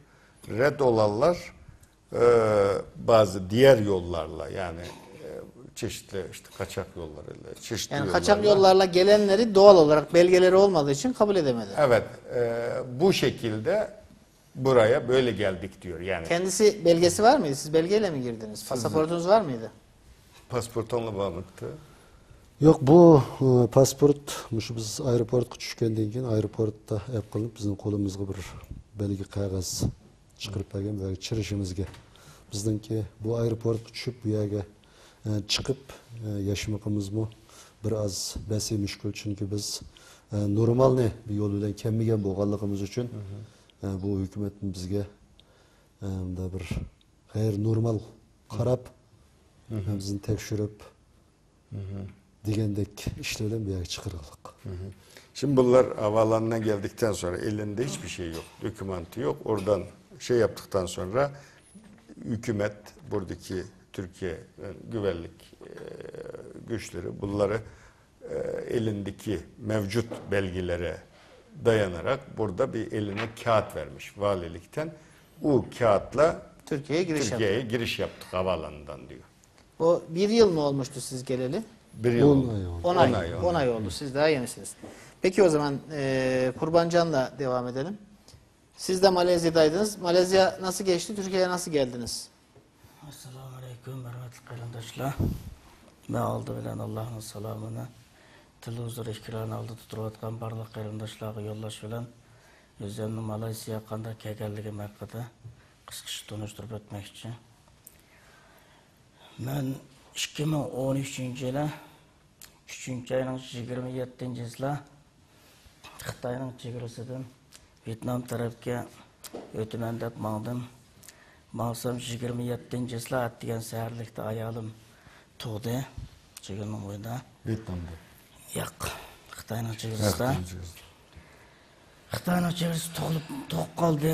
Andan keyin mening mangish yo'llarim to'xtab, mashq qilinib, qolib qolayamda desam ayolim unimadi.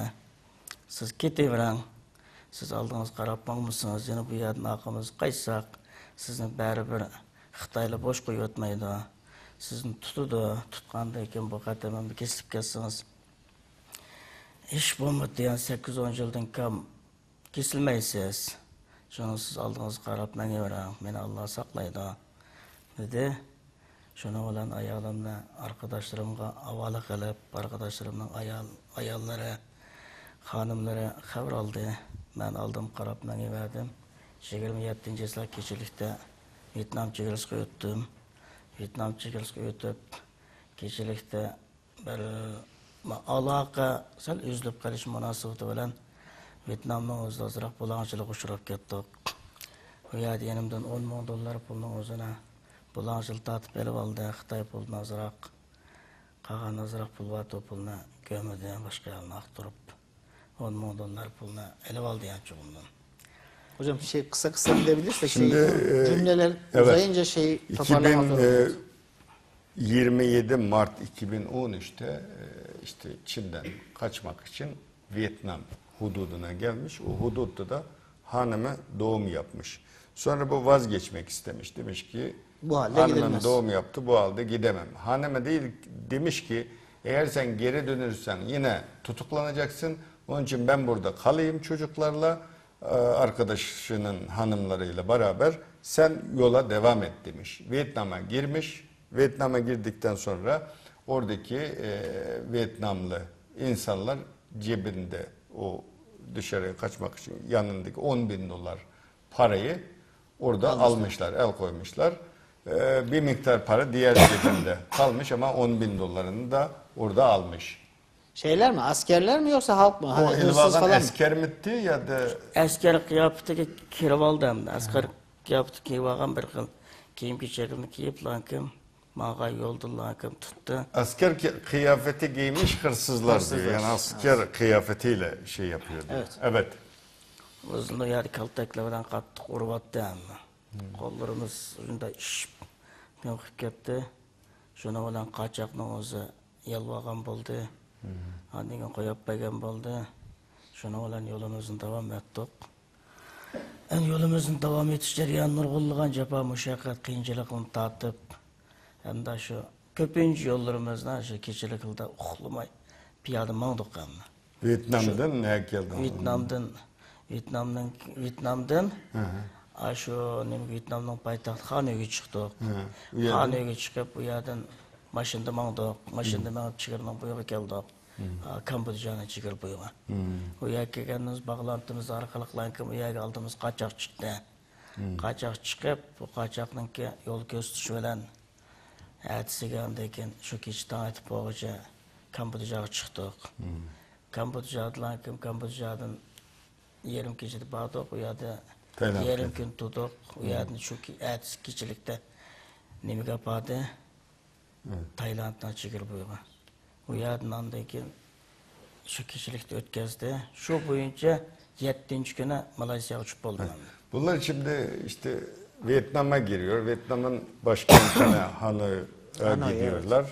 Oradan da Kamboçya'ya geçiyor. Kamboçya'dan Tayland derken böyle uzun bir yürüyerek çok uzun bir yolculuktan sonra burada bunlara insan kaçakçıları yardım ediyor. Orada işte para vermek. Yani Malezya'ya gitmek istediklerinde Tabii o söylüyorlar yoldan zaten. Malezya'ya geliyor.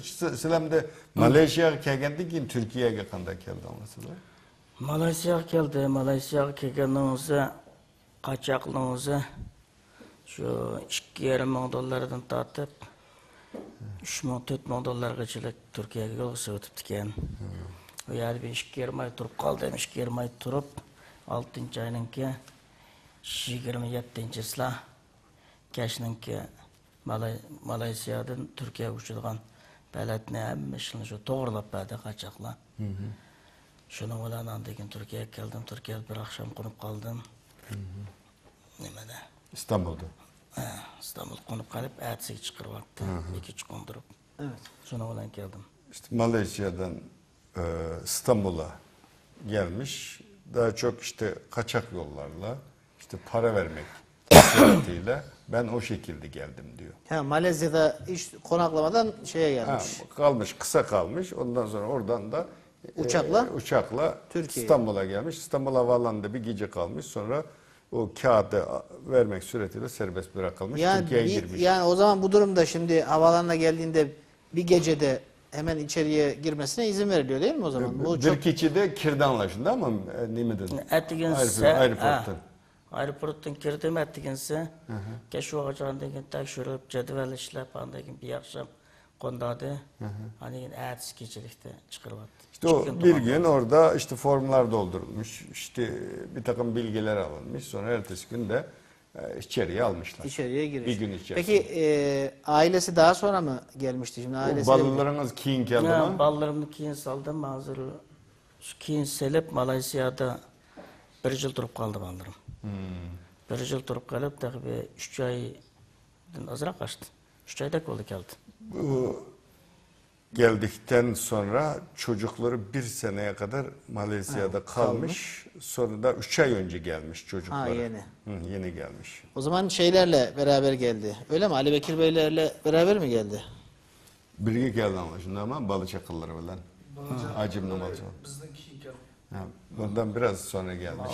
1 ay sonra gelmiş. 1 ay sonra. 4 ay Peki oldu. bir şey merak ediyorum. Şimdi gelenler, şimdi Melik Gazi'dekileri biliyoruz da İstanbul'a yerleşenler kendileri mi ikametlerini sağlıyorlar yoksa devlet yardım ediyor mu o manada? Sizler o İstanbul'da Turvatkalla üzerinin imkanı Onu bilen kısaca alabilirsek Ali Bekir Bey'in de hikayesini ki dinleyeceğiz. devlet yardım kılvatandı sizler. İstanbul'da kanda turvatısılar öyle. Biz hazırgıçılık öz yançıqımızdaki iqtisadımızga tayınıp turvatımız. Nurgulgan karındaşlarımız bugün günde bu yerda turuş intayın besi müşkül, iqtisadi jihatdan qiyinchilik eğer mush jihatda yaşayatıdı. Şimdi bunlar şimdiye kadar kendi birikimiyle, memleketten getirdiği kendi paralarıyla yaşamaya çalışıyormuş ama çoğunun durumu kötü diyor İstanbul'da. Anladım. Evet. Peki Ali Bekir Bey'le devam edelim. Siz nasıl geldiniz Sılakan'daki adamlar. Malezya'dan buraya? Neler yaşadınız? Siz herhalde zaten toplu halde mi geldiniz? Kalabalık bir grup halinde Melik Ama Gazi grup, Belediyesi. keldi anlamı ya ikisi ayrım keldi anlamı Kayseri'ye. Biz şu Malaysiya'dan ben aldı bilen üzerine balıvaqlarımni mağzubtish uy bilen kızım bilen, çoğun kızım bilen ikimizdekini aqada berip rasmiyetimizni. Qalan 5 aylarniki uşaq balla olgandan keyin 5 aylarning rasmiyetini aldı da chiqirib biringlar deb uni bergan. Bilsem uningki keyinda qilib qilib qizim bilan ikkimizning oldida chiqib qoldi. Chiqib qolgandan keyin biz qizimiz ikkimiz aeroportga qolgandan keyin tutilib qoldik bu yerda. Malezya'da. Malaysiyada. Saqchilik tutib olib qamoqxonada yotdik. Qamoqxonada yetib 20 kundan keyin meniki qolgan sirtqa qo'yib qolgan ayolim bilan balalarimniki rasmiyati bitdi. Ular o'tib ketdi. Turkiyaga shu Ramazon ro'za yetida keldi. Keyin sizlar keldi. Endi 2 oydan keyin 9-ayning 7-kuni men orqadan keldim. Aslında kızıyla ikisi önce gidip çocukları daha sonra gelecekmiş. Havaalanına kızıyla gelmiş, tutuklanmış orada. Ondan sonra tekrar bunları içeriye almış. Bu süreç içerisinde çocuklarının işlemleri bitmiş. Sonra çocukları önce gelmiş, daha sonra kızıyla kendisi daha sonra gelmiş. Türkiye. Peki devlet mi şey yaptı orada? İkamet etmelerini sağladı. Melik O Gazi'de. Kayseri'ye 500 kişiydi herhalde değil mi? Kayseri'de 500'de kadem bayasılı. Turvatkan. Onu uyaga kanda bağdan, o devlet yardım kılıp uğurlaştırdı mesela ne deydi? Bizim İstanbul'da yukarıda biraderimiz Yusufcan devlet ketkendik bizimki iqtisadi ahvalimiz kündü ığır. Yançıqlarımızga pul tüygəndikən, u yerdə ticaret qilish, pul tepish imkoniyati bo'lmagandikan, Qaysariyada uy taqibdi, uy berdikan degan xabarni anglab bordik. Basaq qatanamda shu hukumatniki, Turkiya hukumatiniki o'rlashishi o'xshaydi u. Shu bir 100 kishilik uy ta'sis qilibdi. 100 kishilik uyni shu Sharq Turkistonlik muhojirlik berimizda o'tirgan ekan, şey bordik. Bir uğurlaştık siz öyledir. Yusuf Bey bahsettiği gibi İstanbul'da çok sayıda bizim gibi gelen Uygurlar var. Ekonomik durumumuz çok kötüydü. Sonra Kayseri'den öyle bir haber geldi. Dedi ki devlet 100 kişiye ev vermiş geçici olarak konaklaması için. Dedi dolayısıyla biz oraya gittik. Şimdi orada bir devletin eski lojmanında bir 100 aile Uygur orada kalıyoruz. 100 aile. Yani 100 aile ha. Uygur orada kalıyoruz diyor. Melek Gazi'de. Peki çalışabiliyorlar mı? Yani nasıl geçimlerini sağlayabiliyorlar? Turmuşalını kanda kamdavatısla. Turmuşimizni hem de hozirgi ahvolisida şu Dünya Uygur Kurultayı'nınki reisi Sitom Tök efendim şu 3T televizor ekranlar orqali Türkiye'ye teşviqat etpadim. Şunu bilan Türkiye'deki nurgun başka şehirдeki fuqarolar o'zininki ko'ngilni izhor qilib yordamini ekibdi. O'sha orqali hozirgi turmushlarimiz, yemak-ichmak, o'ch-buch ishlarimiz hal bo'ldi endi. Bundan keyingi ahvollarimiz endi shu Sitom Turk efendi hukumat bilan ko'rishib boshqa bir zavod, fabrikalarga o'rlashtiramiz deb yana da'vat etdi. Diyor ki biz oradaki geçimimizi şöyle sağlıyoruz. Dünya Uygur Kongresi'nin başkan yardımcısı, Kayseri'deki Doğu Türkistan Kültür ve Dayanışma Derneği'nin başkanı Seyit Tümtürk Bey, TRT televizyonu aracılığıyla bizim buraya geldiğimizi, zor durumda olduğumuzu öyle bir anons etti. Sonra sağ olsun insanlar, Anadolu Türkleri, insanları geldiler bize çeşitli yardımları yaptı. Şu an işte gıda, yağ, un hiçbir şeyden sıkıntımız yok. Güzel şu anki durumumuz. Şimdi Seyit Bey'in bir takım girişimleri var. Oradaki iş adamları şeyler gelip soruyorlar. Sen ne meslek sahibi misin, ne iş yapıyorsun diye. İşte yavaş yavaş orada geçimimizi adapte oluyoruz. Sağlamaya çalışıyoruz. Peki diyor. İstanbul'da yaşayan, İstanbul'da oturanlar çalışmaya başlayabildi mi? Şunu merak ediyorum. Yayın öncesinde konuştuk ama seyircilerimize de bunu aktarmamız lazım. Vatandaşlık işlemleri buradakilerin hiçbirisinin henüz tamamlanmadı herhalde. O süreç devam ediyor. O gerejdallık ötüş Türkiye gerejdallık işlerinle tek hal olmadı şimdi ama. Hele bulmakçıydı yakında ama men 1 yil bo'ldi kelgan hozir. Ben 3-nji ayda iltimos qilgan ikametga. 3-nji aydan hozirgi iltimosga ikamet qo'lam tegmedi misol. Hem hozir qarindoshlarimizni yaqinda pul eliqliq ham pul 200-300 lira kadar hem de pul eliqliq ham. Devletten mi? Devletten. Yardım pulu. İkamet hakkı. Ha ikamet hakkısından alındı. Evet. Mesela benim o yerimde 8 cam var. 8 nüfus kamda 300 TL'den pul gelse. 3 milyon TL'ye yakın pul gidiyor. Ben bunun hazır ve icaresini төлеп bir 8 adamınki bir turmuşunu normal urullaştıramağın halette bunu төлeyemeydi ekanman. Mesela ikamet için barpaqtık nurgun qarindoshlarimiz ikametini vazgeçeylik. Pul olmaganlık. Bizim şu an İstanbul'daki sıkıntımız şu diyor. Biz o İstanbul'a geldikten sonra orada ben Mart ayında ikamete başvurdum diyor. Evet. Henüz ikameti dosyaya teslim ettim ama sonuçlanmadı diyor. Benim 8 tane çocuğum var diyor. Ailede diyelim 10 kişi var. Şimdi bu kişiye kişi başı 300 liradan ikamet parası gerekiyor. Bu ikamet parası da 3000 lira tutuyor. Biz orada ev kirası ödemek zorundayız. Çocuklara yedirmek zorundayız. Geçimimizi sağlamamız lazım. Bu 3000 lira parayı ödememiz çok zor diyor. Yani Bu 3.000 tip lira sıkıntıda çok adam var Yani diyor. 3.000 lira parayı ödeyemediği için Türk vatandaşlığı işlemlerini tamamlayamadı. İkamet yani. İlk önce ikamet. ikamet. Ha, ikamet işlemlerini tamamlayamadı Evet. henüz. Evet. Ama daha vatandaşlık işlemleri için nasıl bir süreç gerekiyor onu biliyor musunuz siz? Ya onu biliyorum. Onu tabii o bir Bakanlar Kurulu'nun kararı lazım. Yani Türkiye'nin sığınmacı kabul etme yasası Avrupa'dan sığınmacı alıyoruz, Asya'dan kabul etmiyoruz ya. Evet. Onun için bunların işte vatandaşlığa geçebilmesi için 5 yıla kadar hiçbir dışarıya çıkmaması, burada 500 süreyle sürekli ikamet etmesi lazım. Ya da Bakanlar Kurulu 2010'da da öyle olmuştu. Bu Ürümçi katliamından sonra bir genelge yayınlandı. İşte bu yıldan bu yıla kadar gelen Uygurlara vatandaşlık verilmeli diye. O zaman 2500 civarında bir Uygur Türk'ü Ürümçi katliamından sonra Türk vatandaşı olmuştu. Böyle bir hükümet şimdi bunu dinliyordur devlet inşallah. yetkilileri. Evet. Gerçekten mazlum insanlar orada sadece inancından, kendi kimliğini korumak istediği için bugün Uygur Türklerinin durumu çok Ama burada şunu şey söyleyebiliriz. Bakın yani Adil Bey'in söylediği de gerçekten hani bizim adımıza Evet. üzücü. Kişi başı, fert başına 300 lira ödemesi gerektiği için ikametgah çıkartabilmesi için, ikametini alabilmesi için bu parayı ödeyemiyor. Toplam 3.000 lira. Tabii. Yani 8 tane çocuğu var eşiyle beraber 10 kişiler. 3 milyar parayı ödeyemediği için ikametini çıkartamıyor. Şimdi yani bu durumda olan da bir sürü insan Çok. var. Aslında bir sürü hayırseverimiz var. Bu manada yardımcı olabilirler inşallah. Bizi dinliyorlardır. Bu konuda yardımcı olabilirlerse de memnun Şimdi oluruz.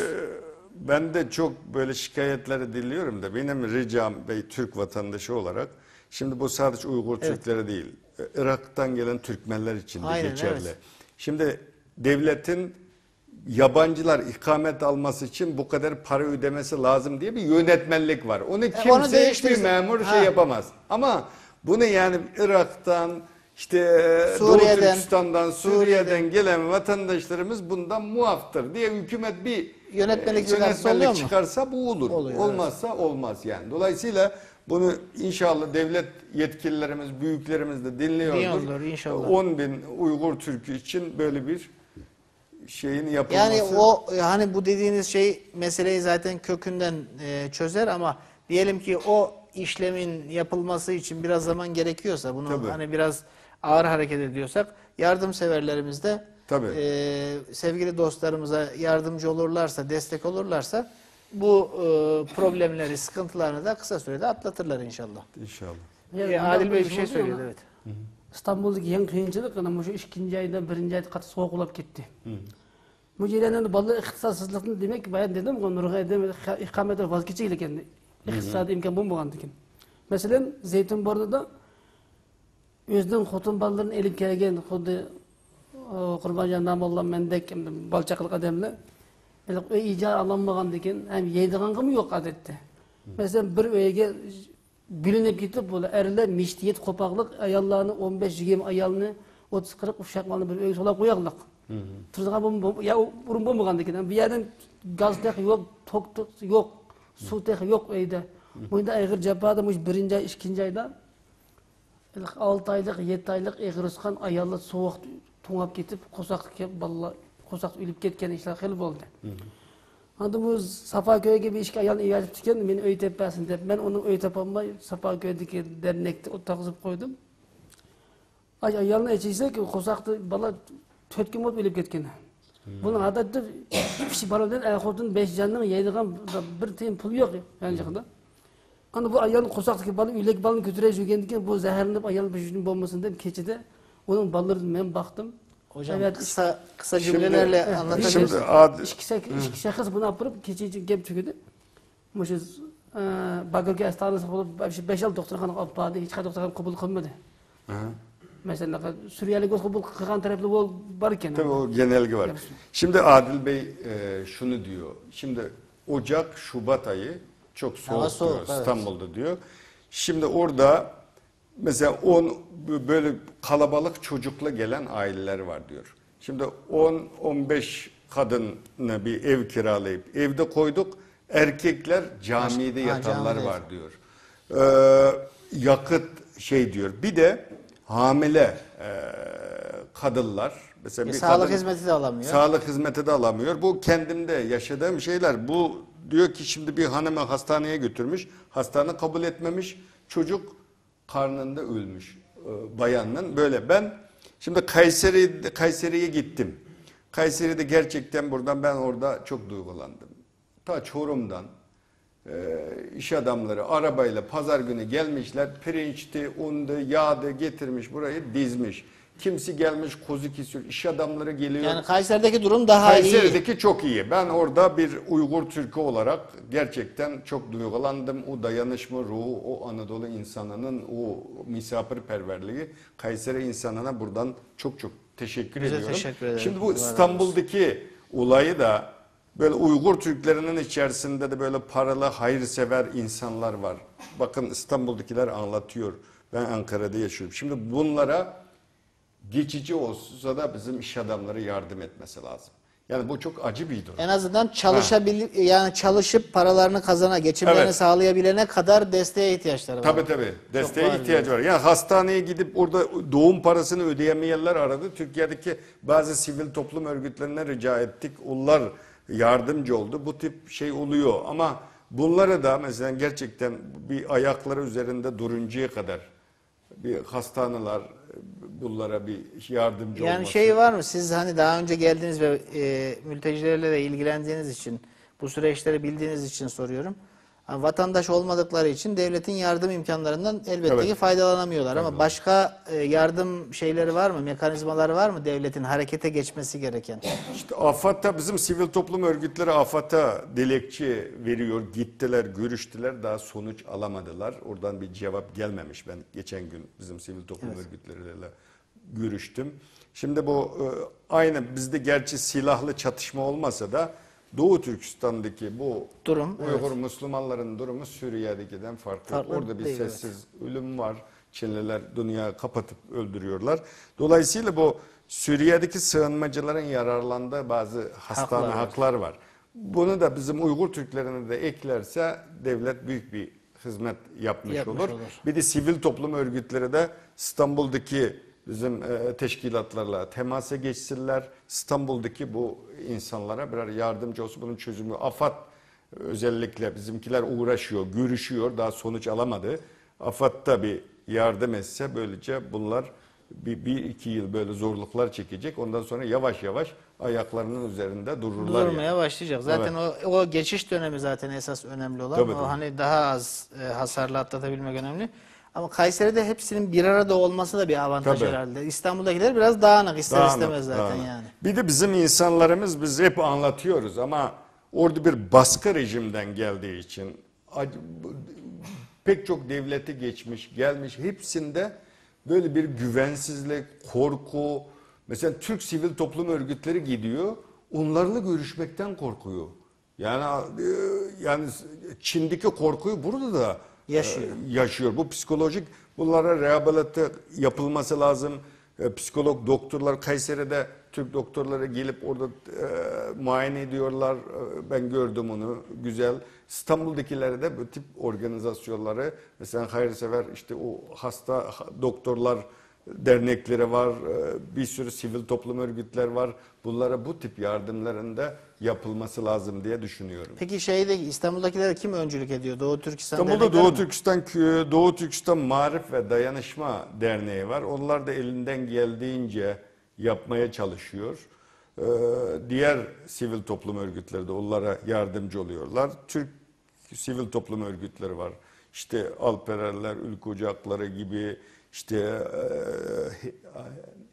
İHH, ondan sonra adını sayamadığım bir sürü yardım kuruluşları bunlara yardım etmeye çalışıyor ama daha çok sivil toplum örgütlerinin ilgi duyması gerektiğini Peki düşünüyorum. sizce ne zaman çalışmaya başlayabilirler? Hani çalışma izni o ikamete mi bağlı? Alacakları ikamete mi bağlı? Tabii yok ikamet bunlara şimdi bu insani ikamet üretiyor. İnsani ikamet diye bir ikamet veriyor. Bu yasa değişti Türkiye'de. Bu insani ikamet vatansızlar ikameti diye bir ikamet. O ikameti aldıktan sonra da o çalışamaz onunla. Ayrıcı bir şey yapması lazım. Dolayısıyla bunların kalıcı bir çözüm yolu vatandaşlık. Şimdi çocukları var. Ama şimdi okula vatandaşlık deyince siz şimdi o sürecinde 4-5 yıl sürdüğünü söylediniz. Evet. Yani şimdi 5 yıl ne yapacak bu insanlar? Yok 5 yıl önce de seçim yaklaşıyor, hükümet bir şeylik yaparsa, eskiden de gördük onu mesela. Ara kararlar çıkartılabiliyor mu? Ha, böylece bakanlar kuruluyla durumu göz önünde bulundurarak böyle bir genelgeyle alabilir yani. Eskiden de bu tip olaylar oldu. Peki bu durumda ne kadar Uygur Türk'ü vardır? Türkiye'de hiç bir istatistik var mı elinizde? Valla elimizde istatistik yok. Ben bizim sivil toplum örgütleriyle görüşüyorum. Bunlarla görüşüyorum. Aldığım bilgiye göre bu tip durumda olan 10.000 civarında Uygur Türk'ünün Türk'ü olduğu var. söyleniyor. Yani hem ikamet almış ama henüz vatandaş olmamış. Evet, evet. Peki nasıl çalışıp nasıl geçiniyorlar bu insanlar? Yardımla mı? Yok, çoğu böyle pazarcılık yapan var. Bizim insanlarımız aslında çalışkan. Kayıt dışı çalışıyor yani. Biraz dil problemini çözdükten sonra, Türkiye Türkçesini yavaş yavaş çözmeye başladıktan sonra bunlar çoğu orada ticaret yapmış. Mesela Ali Bey de Ali Bey söyledi orada zaten, tecrübeli ticaretçi. Burada biraz lisan öğrenip biraz 1-2 sene böyle bir şey olursa yavaş yavaş kendi geçimini Peki sağlar. şimdi çocuklar var. İşte dediniz Evet. şey de söyledi. Adil Bey de söyledi. Adil Bey'in bile kendi 8 tane çocuğu Evet. var. Onların birçoğunun eğitim ihtiyacı var. Onları nasıl karşılıyorlar? O okutuda kaçına kanda kılvatısla ballarını okutiş işlerini.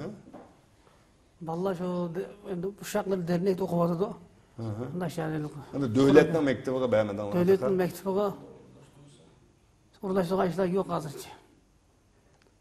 Onun da ikamet edilen işken. Okuş yaşarı kegen balları Ha. başında ama daha çocuğunu resmi okula, devlet okuluna verememiş. Oradaki derneğin kursu var. Bizim Doğu Türkistan Marif ve Dayanışma Derneği. Onlar orada işte dini bilgiler, Uygurca bu tip kurslar şey ve daha okula yazdıramadım diyor işte ikametten Ya dolayı. zamanı da geçecek. Yani şimdi ikamet alınca okula gönderebiliyor mu? Gönderebilir. Ha, sadece o İkamete- ikamete bağlı. Tabii, O da kişi başı 300 lira lira. para gerekiyor. Sadece Adil Bey'in derdini çözmek için 3.000 liraya ihtiyacı Evet, var. 3.000 Yani. lira. Ondan sonra öğrencilik şeyine yani Tabii, okula tabii. gönderebiliyor öğrenci olarak. Evet. Yani ne derler, Suriye ve Irak şeyinde özelinde düşündüğümüzde gelen göçmenlerin işte kamplarda olması, Tabii. yani bir arada olmaları belki o problemi çözmeye dönük işte eğitimdir, Tabii, aynen. barınmadır, yiyecektir, yardımdır. Onlar biraz daha bu durumda. Organize. Organize. Ama şimdi dağınık olunca Tabii. bir de dediğiniz gibi savaş durumu olarak kabul edilmezse Tabii. zaten öyle de ikinci bir sıkıntı var. Aynen öyle. Yani o zaman burada inşallah izliyorlardır devletimizden yetkililer. Tabii. Bu konuda inşallah bize yardımcı olurlar, dostlarımıza yardımcı olurlar. Onlar da bir an evvel bu sıkıntılı süreci atlatıp topluma adapte olmaya çalışırlar.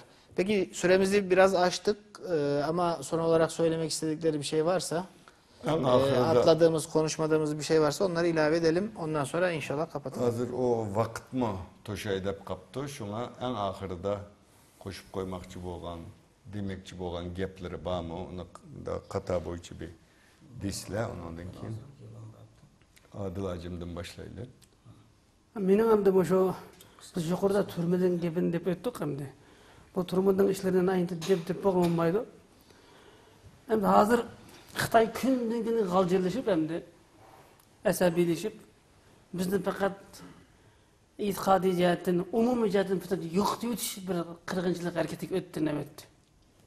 Diyor Çin hükümeti, Çinliler artık bu defaki niyeti kötü diyor.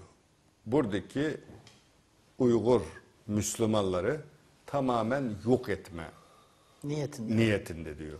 Hazır türmeden ben güzel bilen köygen 50 milyondak adam köydüm ama bugün günde 5 milyona yakın doğduysak türmede. Bundan 5-10 yıl burun yüzden 5-10% adam AIDS virüsüne giriptar idi türmede. Hem de hazır Xitay hem de işkirden yüzünün ak çekken, eydislen, zehirlengen, yıkımlandıgan özünün Xitay cinayetçi mahbuslarını köçürüp ekilip, siyasilik yana Müslüman mahbuslığı köplep arlaştırıp, mecburen eydis virüsünü zehirli yokturup bizden hem de. O bir ömür Kur'an'yadılar, medresede şu kadar pak, ahlak, ayavla ötken edemli de bu kıldı kesildi yok aslı. Aşındak yokturup, bulanı türmede buydak zehirlep öldürüp yetiş. Bir eğir, bir kallık, kan çıkamay öldürüp bir siyasını kullanmakta hazır. Ben bir şey ilave etmek istiyorum diyor. Şimdi biz Müslümanız, bir Müslümanın ahlak şeyini de taşıyoruz diyor. Ama bugün Çinliler iç bölgede, Çin'de AIDS oranı çok yüksek diyor. Şimdi iç bölgedeki AIDS mahkumları getirip Doğu Türkistan'daki hapishanelere, kamplara koymak suretiyle çeşitli yollarla o AIDS'i Orada yaymaya çalışıyor. kastlı olarak yaymaya çalışıyor diyor. Hazır hem de yakından anlamadığımız hem anlayan köygen özünün balçakısı özününki turmadık adamlarla küreşkinin bağan atanalar ya ki balçakılını bağandaki küreş demeyimiz. Küreş demeyimiz. Eğer küreş degan bir şart var.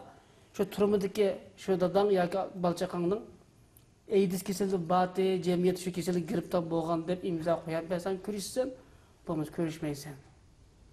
Dep aynen mecburlağlık. Endi bu jirak O ne demekçem de onu. Bu demekçi bu edemler turmadı pak edemler bu AIDS virüsü giriptan emas. Endi bu atanasıga ya özünün ailesiga imza burun battı demekçi. Batıp imza koydurup edip atany imza koygandan keyin bu qaysa yokturup onun atanası bad degen banda pak köketmekçi hem de.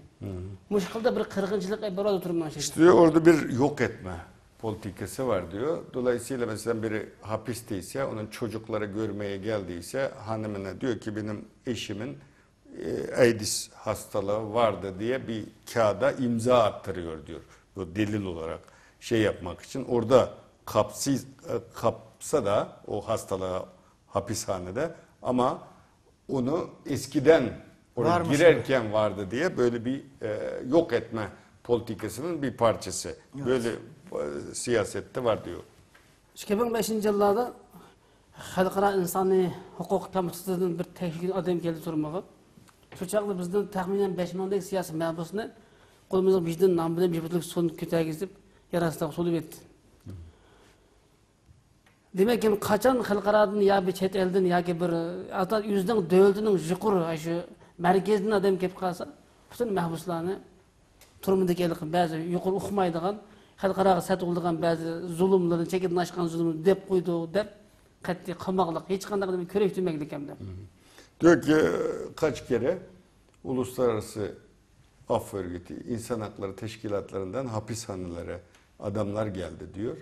Geldiği zaman diyor bizim bir şişe su, bir damdan ekmek veriyor, bizi aşağıya gizliyor, göstermiyor, konuşturmuyor diyor. Onlara oradaki gerçeklerin ortaya çıkmasından korktuğu için görüştürmüyor diyor. Ben turumdan çıkandan keyin cemiyet bilen turumunun anç farkından qanmaganligini düşünüp yettim. Demek bütün Türkistan turuma aylanıp ketipti hazır. Aylanıp ketdi. Ben hapisten çıktıktan sonra şunu hissettim. Bizim hapishane hayatımızla Doğu Türkistan halkının normal hayatının şu an hiçbir farkı yok. Bütün Doğu Türkistan Açık bir hapishane yani. açık hapishaneye dönüşmüş durumda. Hazır Xitay bizni 2020-yılı, 2025-yılı bağıcı Uygur meselesini bütün tüktüp buluş. Yani Xitayga karşı fikri söz kıldıgan, kural götürdügan her qanday kişi yok deyip deyiş. 2050-yılı bağıcı bu toprakta Subhan Rabbiyal Ala deb secde kıldıgan yoki Allahu Ekber deb azan okuyduğun bir adam yoki bir avaz qanmagan kadar dinni qat'iy cheklash. 2000 yana 21 asrdan oxirgi bag'acha Turkistonda Uyg'ur millatininki milliy jihatdan mavjud bo'lib turishiga xos bo'lgan o'zining milliy adolatiga har qanday o'zgilikni qat'iy yo'qotib bu zamonda Xitoyning suiqasdi Uyg'urning qat'iy izdiroksiz yo'qotishlik bir qalliq siyosatni umumiy jihatdan ham iqtisodiy jihatdan, ma'arif jihatdan, siyosiy jihatdan, medeniyet jihatdan qat'iy bo'g'ib bir bakmakta. Şimdi diyor ki Çin'in amacı 2025'te burada Çin'in alayına konuşacak, işte Doğu Türkistan'ın özgürlüğü diyen bu tip seslerin hepsini kesmek 2025'te. 2050'ye geldiği zaman buradaki Allahu Ekber diyen işte Müslümanların hepsini 2050'de yok etmek.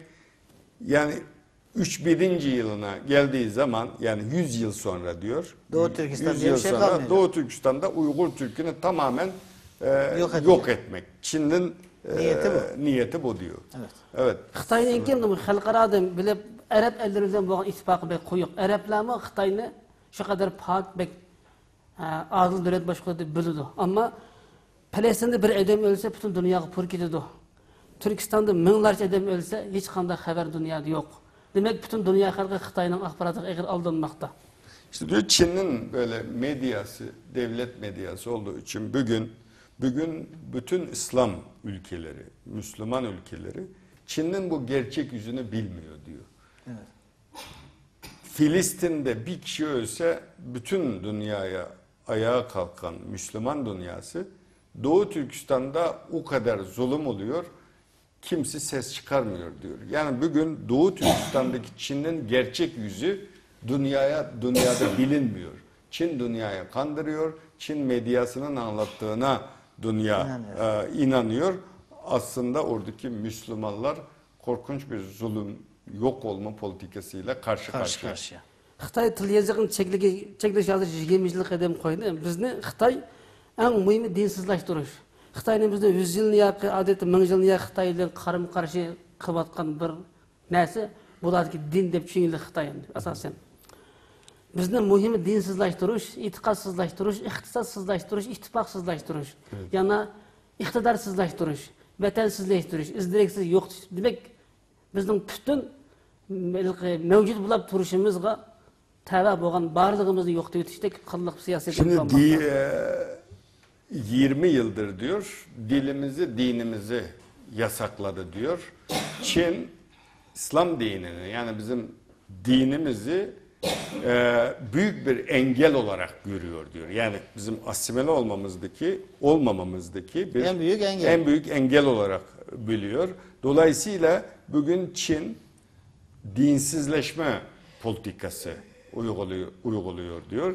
Kimsizleştirme, kimliksizleştirme politikası uyguluyor diyor. Yani Uygur Türklerini yok etmek için dini bununla bugün uğraşıyor Çin diyor. Hazır biz Uygur Müslümanlarını 3 türge bölüp siyaset yürütmekte. Birincisi 20 yaştan tüven yaşlı geç boğan balını katli hep bir gün ailesi birip bombuzu 7 gün birip sulu verip mektapka namaz ve başka bütün dini faaliyet okuyuşunu katli çekilip bunu sab komünist dinsiz kafir kılıp terbiyeleyip çıkış. Üçün yaşlıdan tartıp 20 yaşça geçen demek yaşlı başlangıç toluksuz toluk oturup için bütün kontrol kılıverdik. Şimdi çocukları diyor 20 yaşına kadar devlet ailesine vermiyor. Böyle bir politika uygulamaya başladı diyor. Şimdi anaokuldan, ilkokul, ortaokul, liseye kadar şimdi ailede olursa işte dinini öğrenir, dilini öğrenir, kimliğini kazanır diye. Bunları diyor 20 yaşına kadar devlet bu çocuğu anne babasına vermiyor, götürüyor. Böyle bir politika uygulamaya başladı diyor. 20 yaştan tüvenin aşında küfür kılıp terbiyeleyip çıkış maqsadi. Anladın demek 20 yaştan tüven 50 kişi boğalla. Biz katarlıkını bunun iradesiz, vicdansız bazı ansızlarımızı hain, münafık, satkın kılıp setvelip yokutup şu bizde yoki yüzden akide ve yüzden fikirde müstahkem tuğallarını ya sürgen kılıp ya turma kılıp bastırıp öldürüp tüketip bitiş. 50'de jükurlarını bekip kırıtıp öldürüp bitiş. Şimdi diyor işte 20 yaşına kadar olanları dinsizleştirmek suretiyle kendi için hizmet eden insan yapmak. Bizim yaşımızdaki 50 yaşında olanları şimdi iradesiz, işte kendisine satılmış, hain olarak kendisini çalıştırmak için iradesini kırarak, sindirerek böyle yok etmek. Daha yaşlı olanları böyle bakıp onları işte bu tip taktiklerle bizi yok etmeye çalışıyor diyor. Şimdi 50'de jükurluğun hemeski bu maaş verip şu meyli İmam-ı Azim olsun, meyli başka bir pensiye düşken peş kadem kadrlı olsun, bulağılığı Biz Kompartiya bizi yaxshi qildi qo'y, hech qachon biz davlat bu maaş berib bakmagan qo'y deb, o'lneli pul bilan qo'lga keltirib, o'lneli Kompartiyani madhiyalab, undan memnun bo'lib yashaydigan bir fikrga anga qo'ygan ekan, o qerla onunga medet bermegen ekan, yoshlar ajralab ketdi ekan. Evet. İşte yaşlıları devlet işte az bir emekli maaşı vermek suretiyle komünizm çok iyi, bize iyi bakıyor. Komünist Partisi çok iyi diye böyle överek, övdürerek Komünist Partisi de bunları bu şekilde susturmaya çalışıyor diyor. Demek ki Türkistan'daki bu facia Uyghur halkı Uyghur bulup yaralgandan beri hiç kaçan körüp bakmagan bir eğer zulümge duç geldi hem de. Bugün günde bütün dünya Müslümanları cümleden Türk dünyası Uyghur Müslümanları eğer karızdar. Evet. İnşallah bütün dünya Müslümanları Uyghur zeminine fethi kılmasa bizim imanımızdan mükemmel bulmaydıqanlıqdaki bir hakikat bugün günde oturup çıkmakta. Ben şundan his kılmayayım. Diyor ki ben şunu düşünüyorum. Müslüman dünyası, Türk dünyası Doğu Türkistan'ı eğer fethetmezse, Doğu Türkistan'ı özgürleştirmezse o yani borçlu Kaybedeceğiz olur. Kaybedecek diyor. Dolayısıyla bütün Müslüman dünyasının, Türk dünyasının bize yardım etmesi lazım diyor. İnşallah diyelim. Evet İsmail Bey siz. Yusuf Bey, evet. İsmail evet. Mening deydigan gapim shu, endi buningga ochiq oshkora qonun yoki programma loyihalab chiqmagan bo'lsa-mu, ammo bugungi kundagi bizning vaziyatimizda yurgizayotgan siyosatlari tamoman shunga yetaklaydi, shunga boshlaydigan bir xil narsalarni qilib yurdi. Buni endi ko'ryapmiz, anglayapmiz degandek. Şimdi Çin'in böyle bir yazılmış böyle program, plan programı görmedik diyor. Ama Çin'in bugün uyguladığı politikaya baktığımız zaman demin bahsettiği bu plan, program Niyeti görebiliyoruz. bu olduğunu görebiliyoruz. Bu Evet. kadar. Siz Kurbancan. Kurbancan siz Son olarak ne dersiniz? Demekçi olan gibimiz tügeydi. Mening eng oxir demoqchi bo'lgan gapimda qisqagina kim o'ttirib qo'yib bir qism masalalarni. Dunyoda nurg'unlagan tajovuzchilar, nurg'unlagan ishg'oliyatchilar, nurg'unlagan imperatorlar o'tgan. Masalan 1882-yili Fransiyaningki Napoleon Bonapartening rahbarligi bilan Misrga tajovuz qilib kirgan. Ondan keyin Angliyaningki tajovuzchilikqa uchurdi Misr, Hindiston. Shunda tajovuzchilik uchurgan bo'lsa-mu, Angliya davlati Fransiyadan iborat bu ishg'olchilarning o'zi o'zininki qo'l ostidagi mustamlika uchurgan xalqlarga bizningki Sharq Turkiston diyoriga tajovuz qilib kirgan bu Xitoydek manda tajovuzlarni harakatlari bunda vahshiyona zulmlarni qilib boqmadi. Mesela Diyor ki şimdi dünyada işte Fransızlar, Mısır'ı, işte İngiltere bir sürü ülkeyi işgal etti diyor. Ama hiçbir işgalci ülke, emperyalist ülke Çin'in Doğu Türkistan'da uyguladığı gibi böyle bir zulüm, böyle bir zalimlik yapmadı diyor.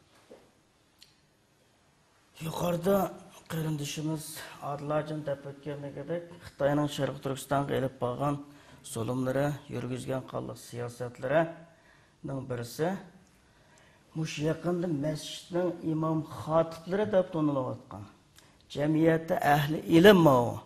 Kishilarga diniy jihatdan yetakchilik qila oladi, rahbarlik qila oladi deb ko'z ko'rinayotgan odamlarning o'zini mush davlatning Xitoyning dinsizce bo'lgan davlat marishlarini to'lashga, andan keyin shu sahnaga chiqib, usul o'ynashga majburlagan ko'rinishlar, shuni amaliy harakatdan o'tkazgan, hattoki jilbob otgan, hattoki yuzini yo'ggan xonim qiz hamshirlarimizning o'zini sen jilbob otibsan, islomiy kiyim-kechakni kiyibsan deb kiyimlarini soldirib, kaltiyang kiyim-kechakning o'zini kiydirib, boshda holatda sahnaga chiqarib, usul o'ynatgan ahvollar bor. Şimdi to'xtanglar. Şimdi diyor ki şu an bugünkü günde Doğu Türkistan'da şimdi imamları, caminin imamları bunlar bir toplumun önderleri, Önde giderler, önde gelenleri. Şimdi bunlara diyor Çin Komünist Partisi'nin marşını koro şeklinde toplu okutuyor. Bunlara sahneye çıkarıp böyle dans ettiriyor. Bu sosyal medyada da dağıldı. Ben gördüm, tüylerim diken diken oldu. Böyle bir şey olmaz yani. Bunu yaptırıyor diyor. Bir de türballı, inançlı kadınları böyle kısa yenli açık giyindirerek mecbur bunlara sahneye çıkartarak dans ettiriyor. Burada oyun oynattırıyor. Bu tip Uygur Türklerine, Uygurları aşağılayıcı, bizim Müslümanları aşağılayıcı bu tip şeyler bugün Doğu Türkistan'da yapılıyor diyor. Şu hanım kızlarımızdaki aki enillere yoki yo'ldoshi bo'lgan bo'lsa yo'ldoshining o'zi sen nemish qo'ndoq qilsa desa uni sen bizga qarshilik bildirding deb turma usulaydigan ahvollar bor.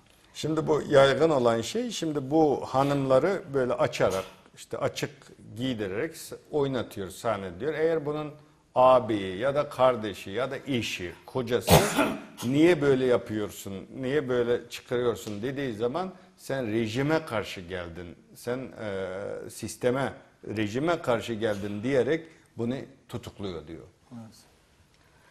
Sizdan so'rab boqay, siz anglab boqqanmi? Hozirga qadar ayda tajovuzchilarningki, ishg'olchilarning ishg'ol qilib olgan, shu ishg'olchilarning ostiga mustamlik bo'lib tushib qolgan xalqlarning o'ziga zulm qilish shakllari, boshqa bilan etishmi bo'lgan bo'lsa, o'ltirish bo'lgan bo'lsa, qiynash bo'lgan shakllari bo'lgan bo'lsa-mi, anda Imom Xatib yoki diniy jihatdan kishilar yetakchilik qila oladi deb ko'z ko'ringan shaxslarni sahnaga chiqib, anda usul o'ynab turadigan, dans o'ynab turadigan, anda ayollarning o'zini sahnaga chiqib usul o'ynab turgan ahvollarni siz o'qigan kitoblarda yoki bir anglab baqdingizmi siz?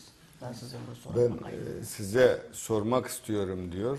Hangi işgalci güç benim demin anlattığım gibi böyle kadınları sahneye çıkarak oynatmış ya da işte erkekleri, imamları sahnede dans ettirmiş. Böyle bir işgalci güç gördünüz mü?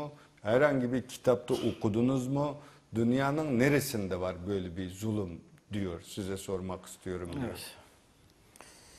Peki Ali Bekir Bey'e geçelim isterseniz. Evet, son olarak ne söylemek istersiniz? En ahırda ne mi demeksiniz? Mening so'zlaydiganimiz qarindoshim bilan o'xshash. Bizniki Sharq Turkistonda haqiqatan zulm ig'ir kundan-kunga eshib o'tadi. Biz Sharq Turkiston xalqi dunyo xalqi uchrab boqmagan eng ig'ir zulmda yashayapmiz hozir. Eng zulmni beshimizga ko'chirib o'tamiz. Mening shu televizor ekrani orqali deydiganlarim dunyo jamoatchiligininki, dunyodagi axborotchilarningki, Xitoyninki saxta axborotlarga ishonib, bizningki shu tortayotgan zulmlarimizni xato tushunmay, buni to'g'ri tushunib, xalqaroga to'g'ri anglatib, bizningki tezroq bir shu Xitoyninki iskanjasidan qutulishimizga xalqaro axborotlarda har qaysi axborot vositalarida shuni to'g'ri usulda bir tashviq qilishini so'rayman. Diyor ki şimdi ben arkadaşlarım bahsetti, bütün zulümleri bahsetti. Bunu ben tekrarlamak istemiyorum ama ben şahsınız ve televizyonunuz aracılığıyla seyircilere şunu söylemek istiyorum. Şimdi Çin dünya medyasının Doğu Türkistan'da yapılan bu zulmü, yani bu yapılanları dünyadaki gazetecilerin, televizyonların, bütün medya kuruluşlarının bunu dünyaya anlatması lazım. Yani Çin'in o yalan medyasına inanmadan bizim bu yaşadığımız gerçekleri dünyaya anlatmasını özellikle rica ediyorum diyor. Peki inşallah biz üstümüze düşeni Kanal olarak inşallah yapmaya devam edeceğiz. Bu ne ilk ne de son olacak. İnşallah devam ederiz. Siz son olarak ne söylemek istersiniz? Vallahi son olarak tabii ilk önce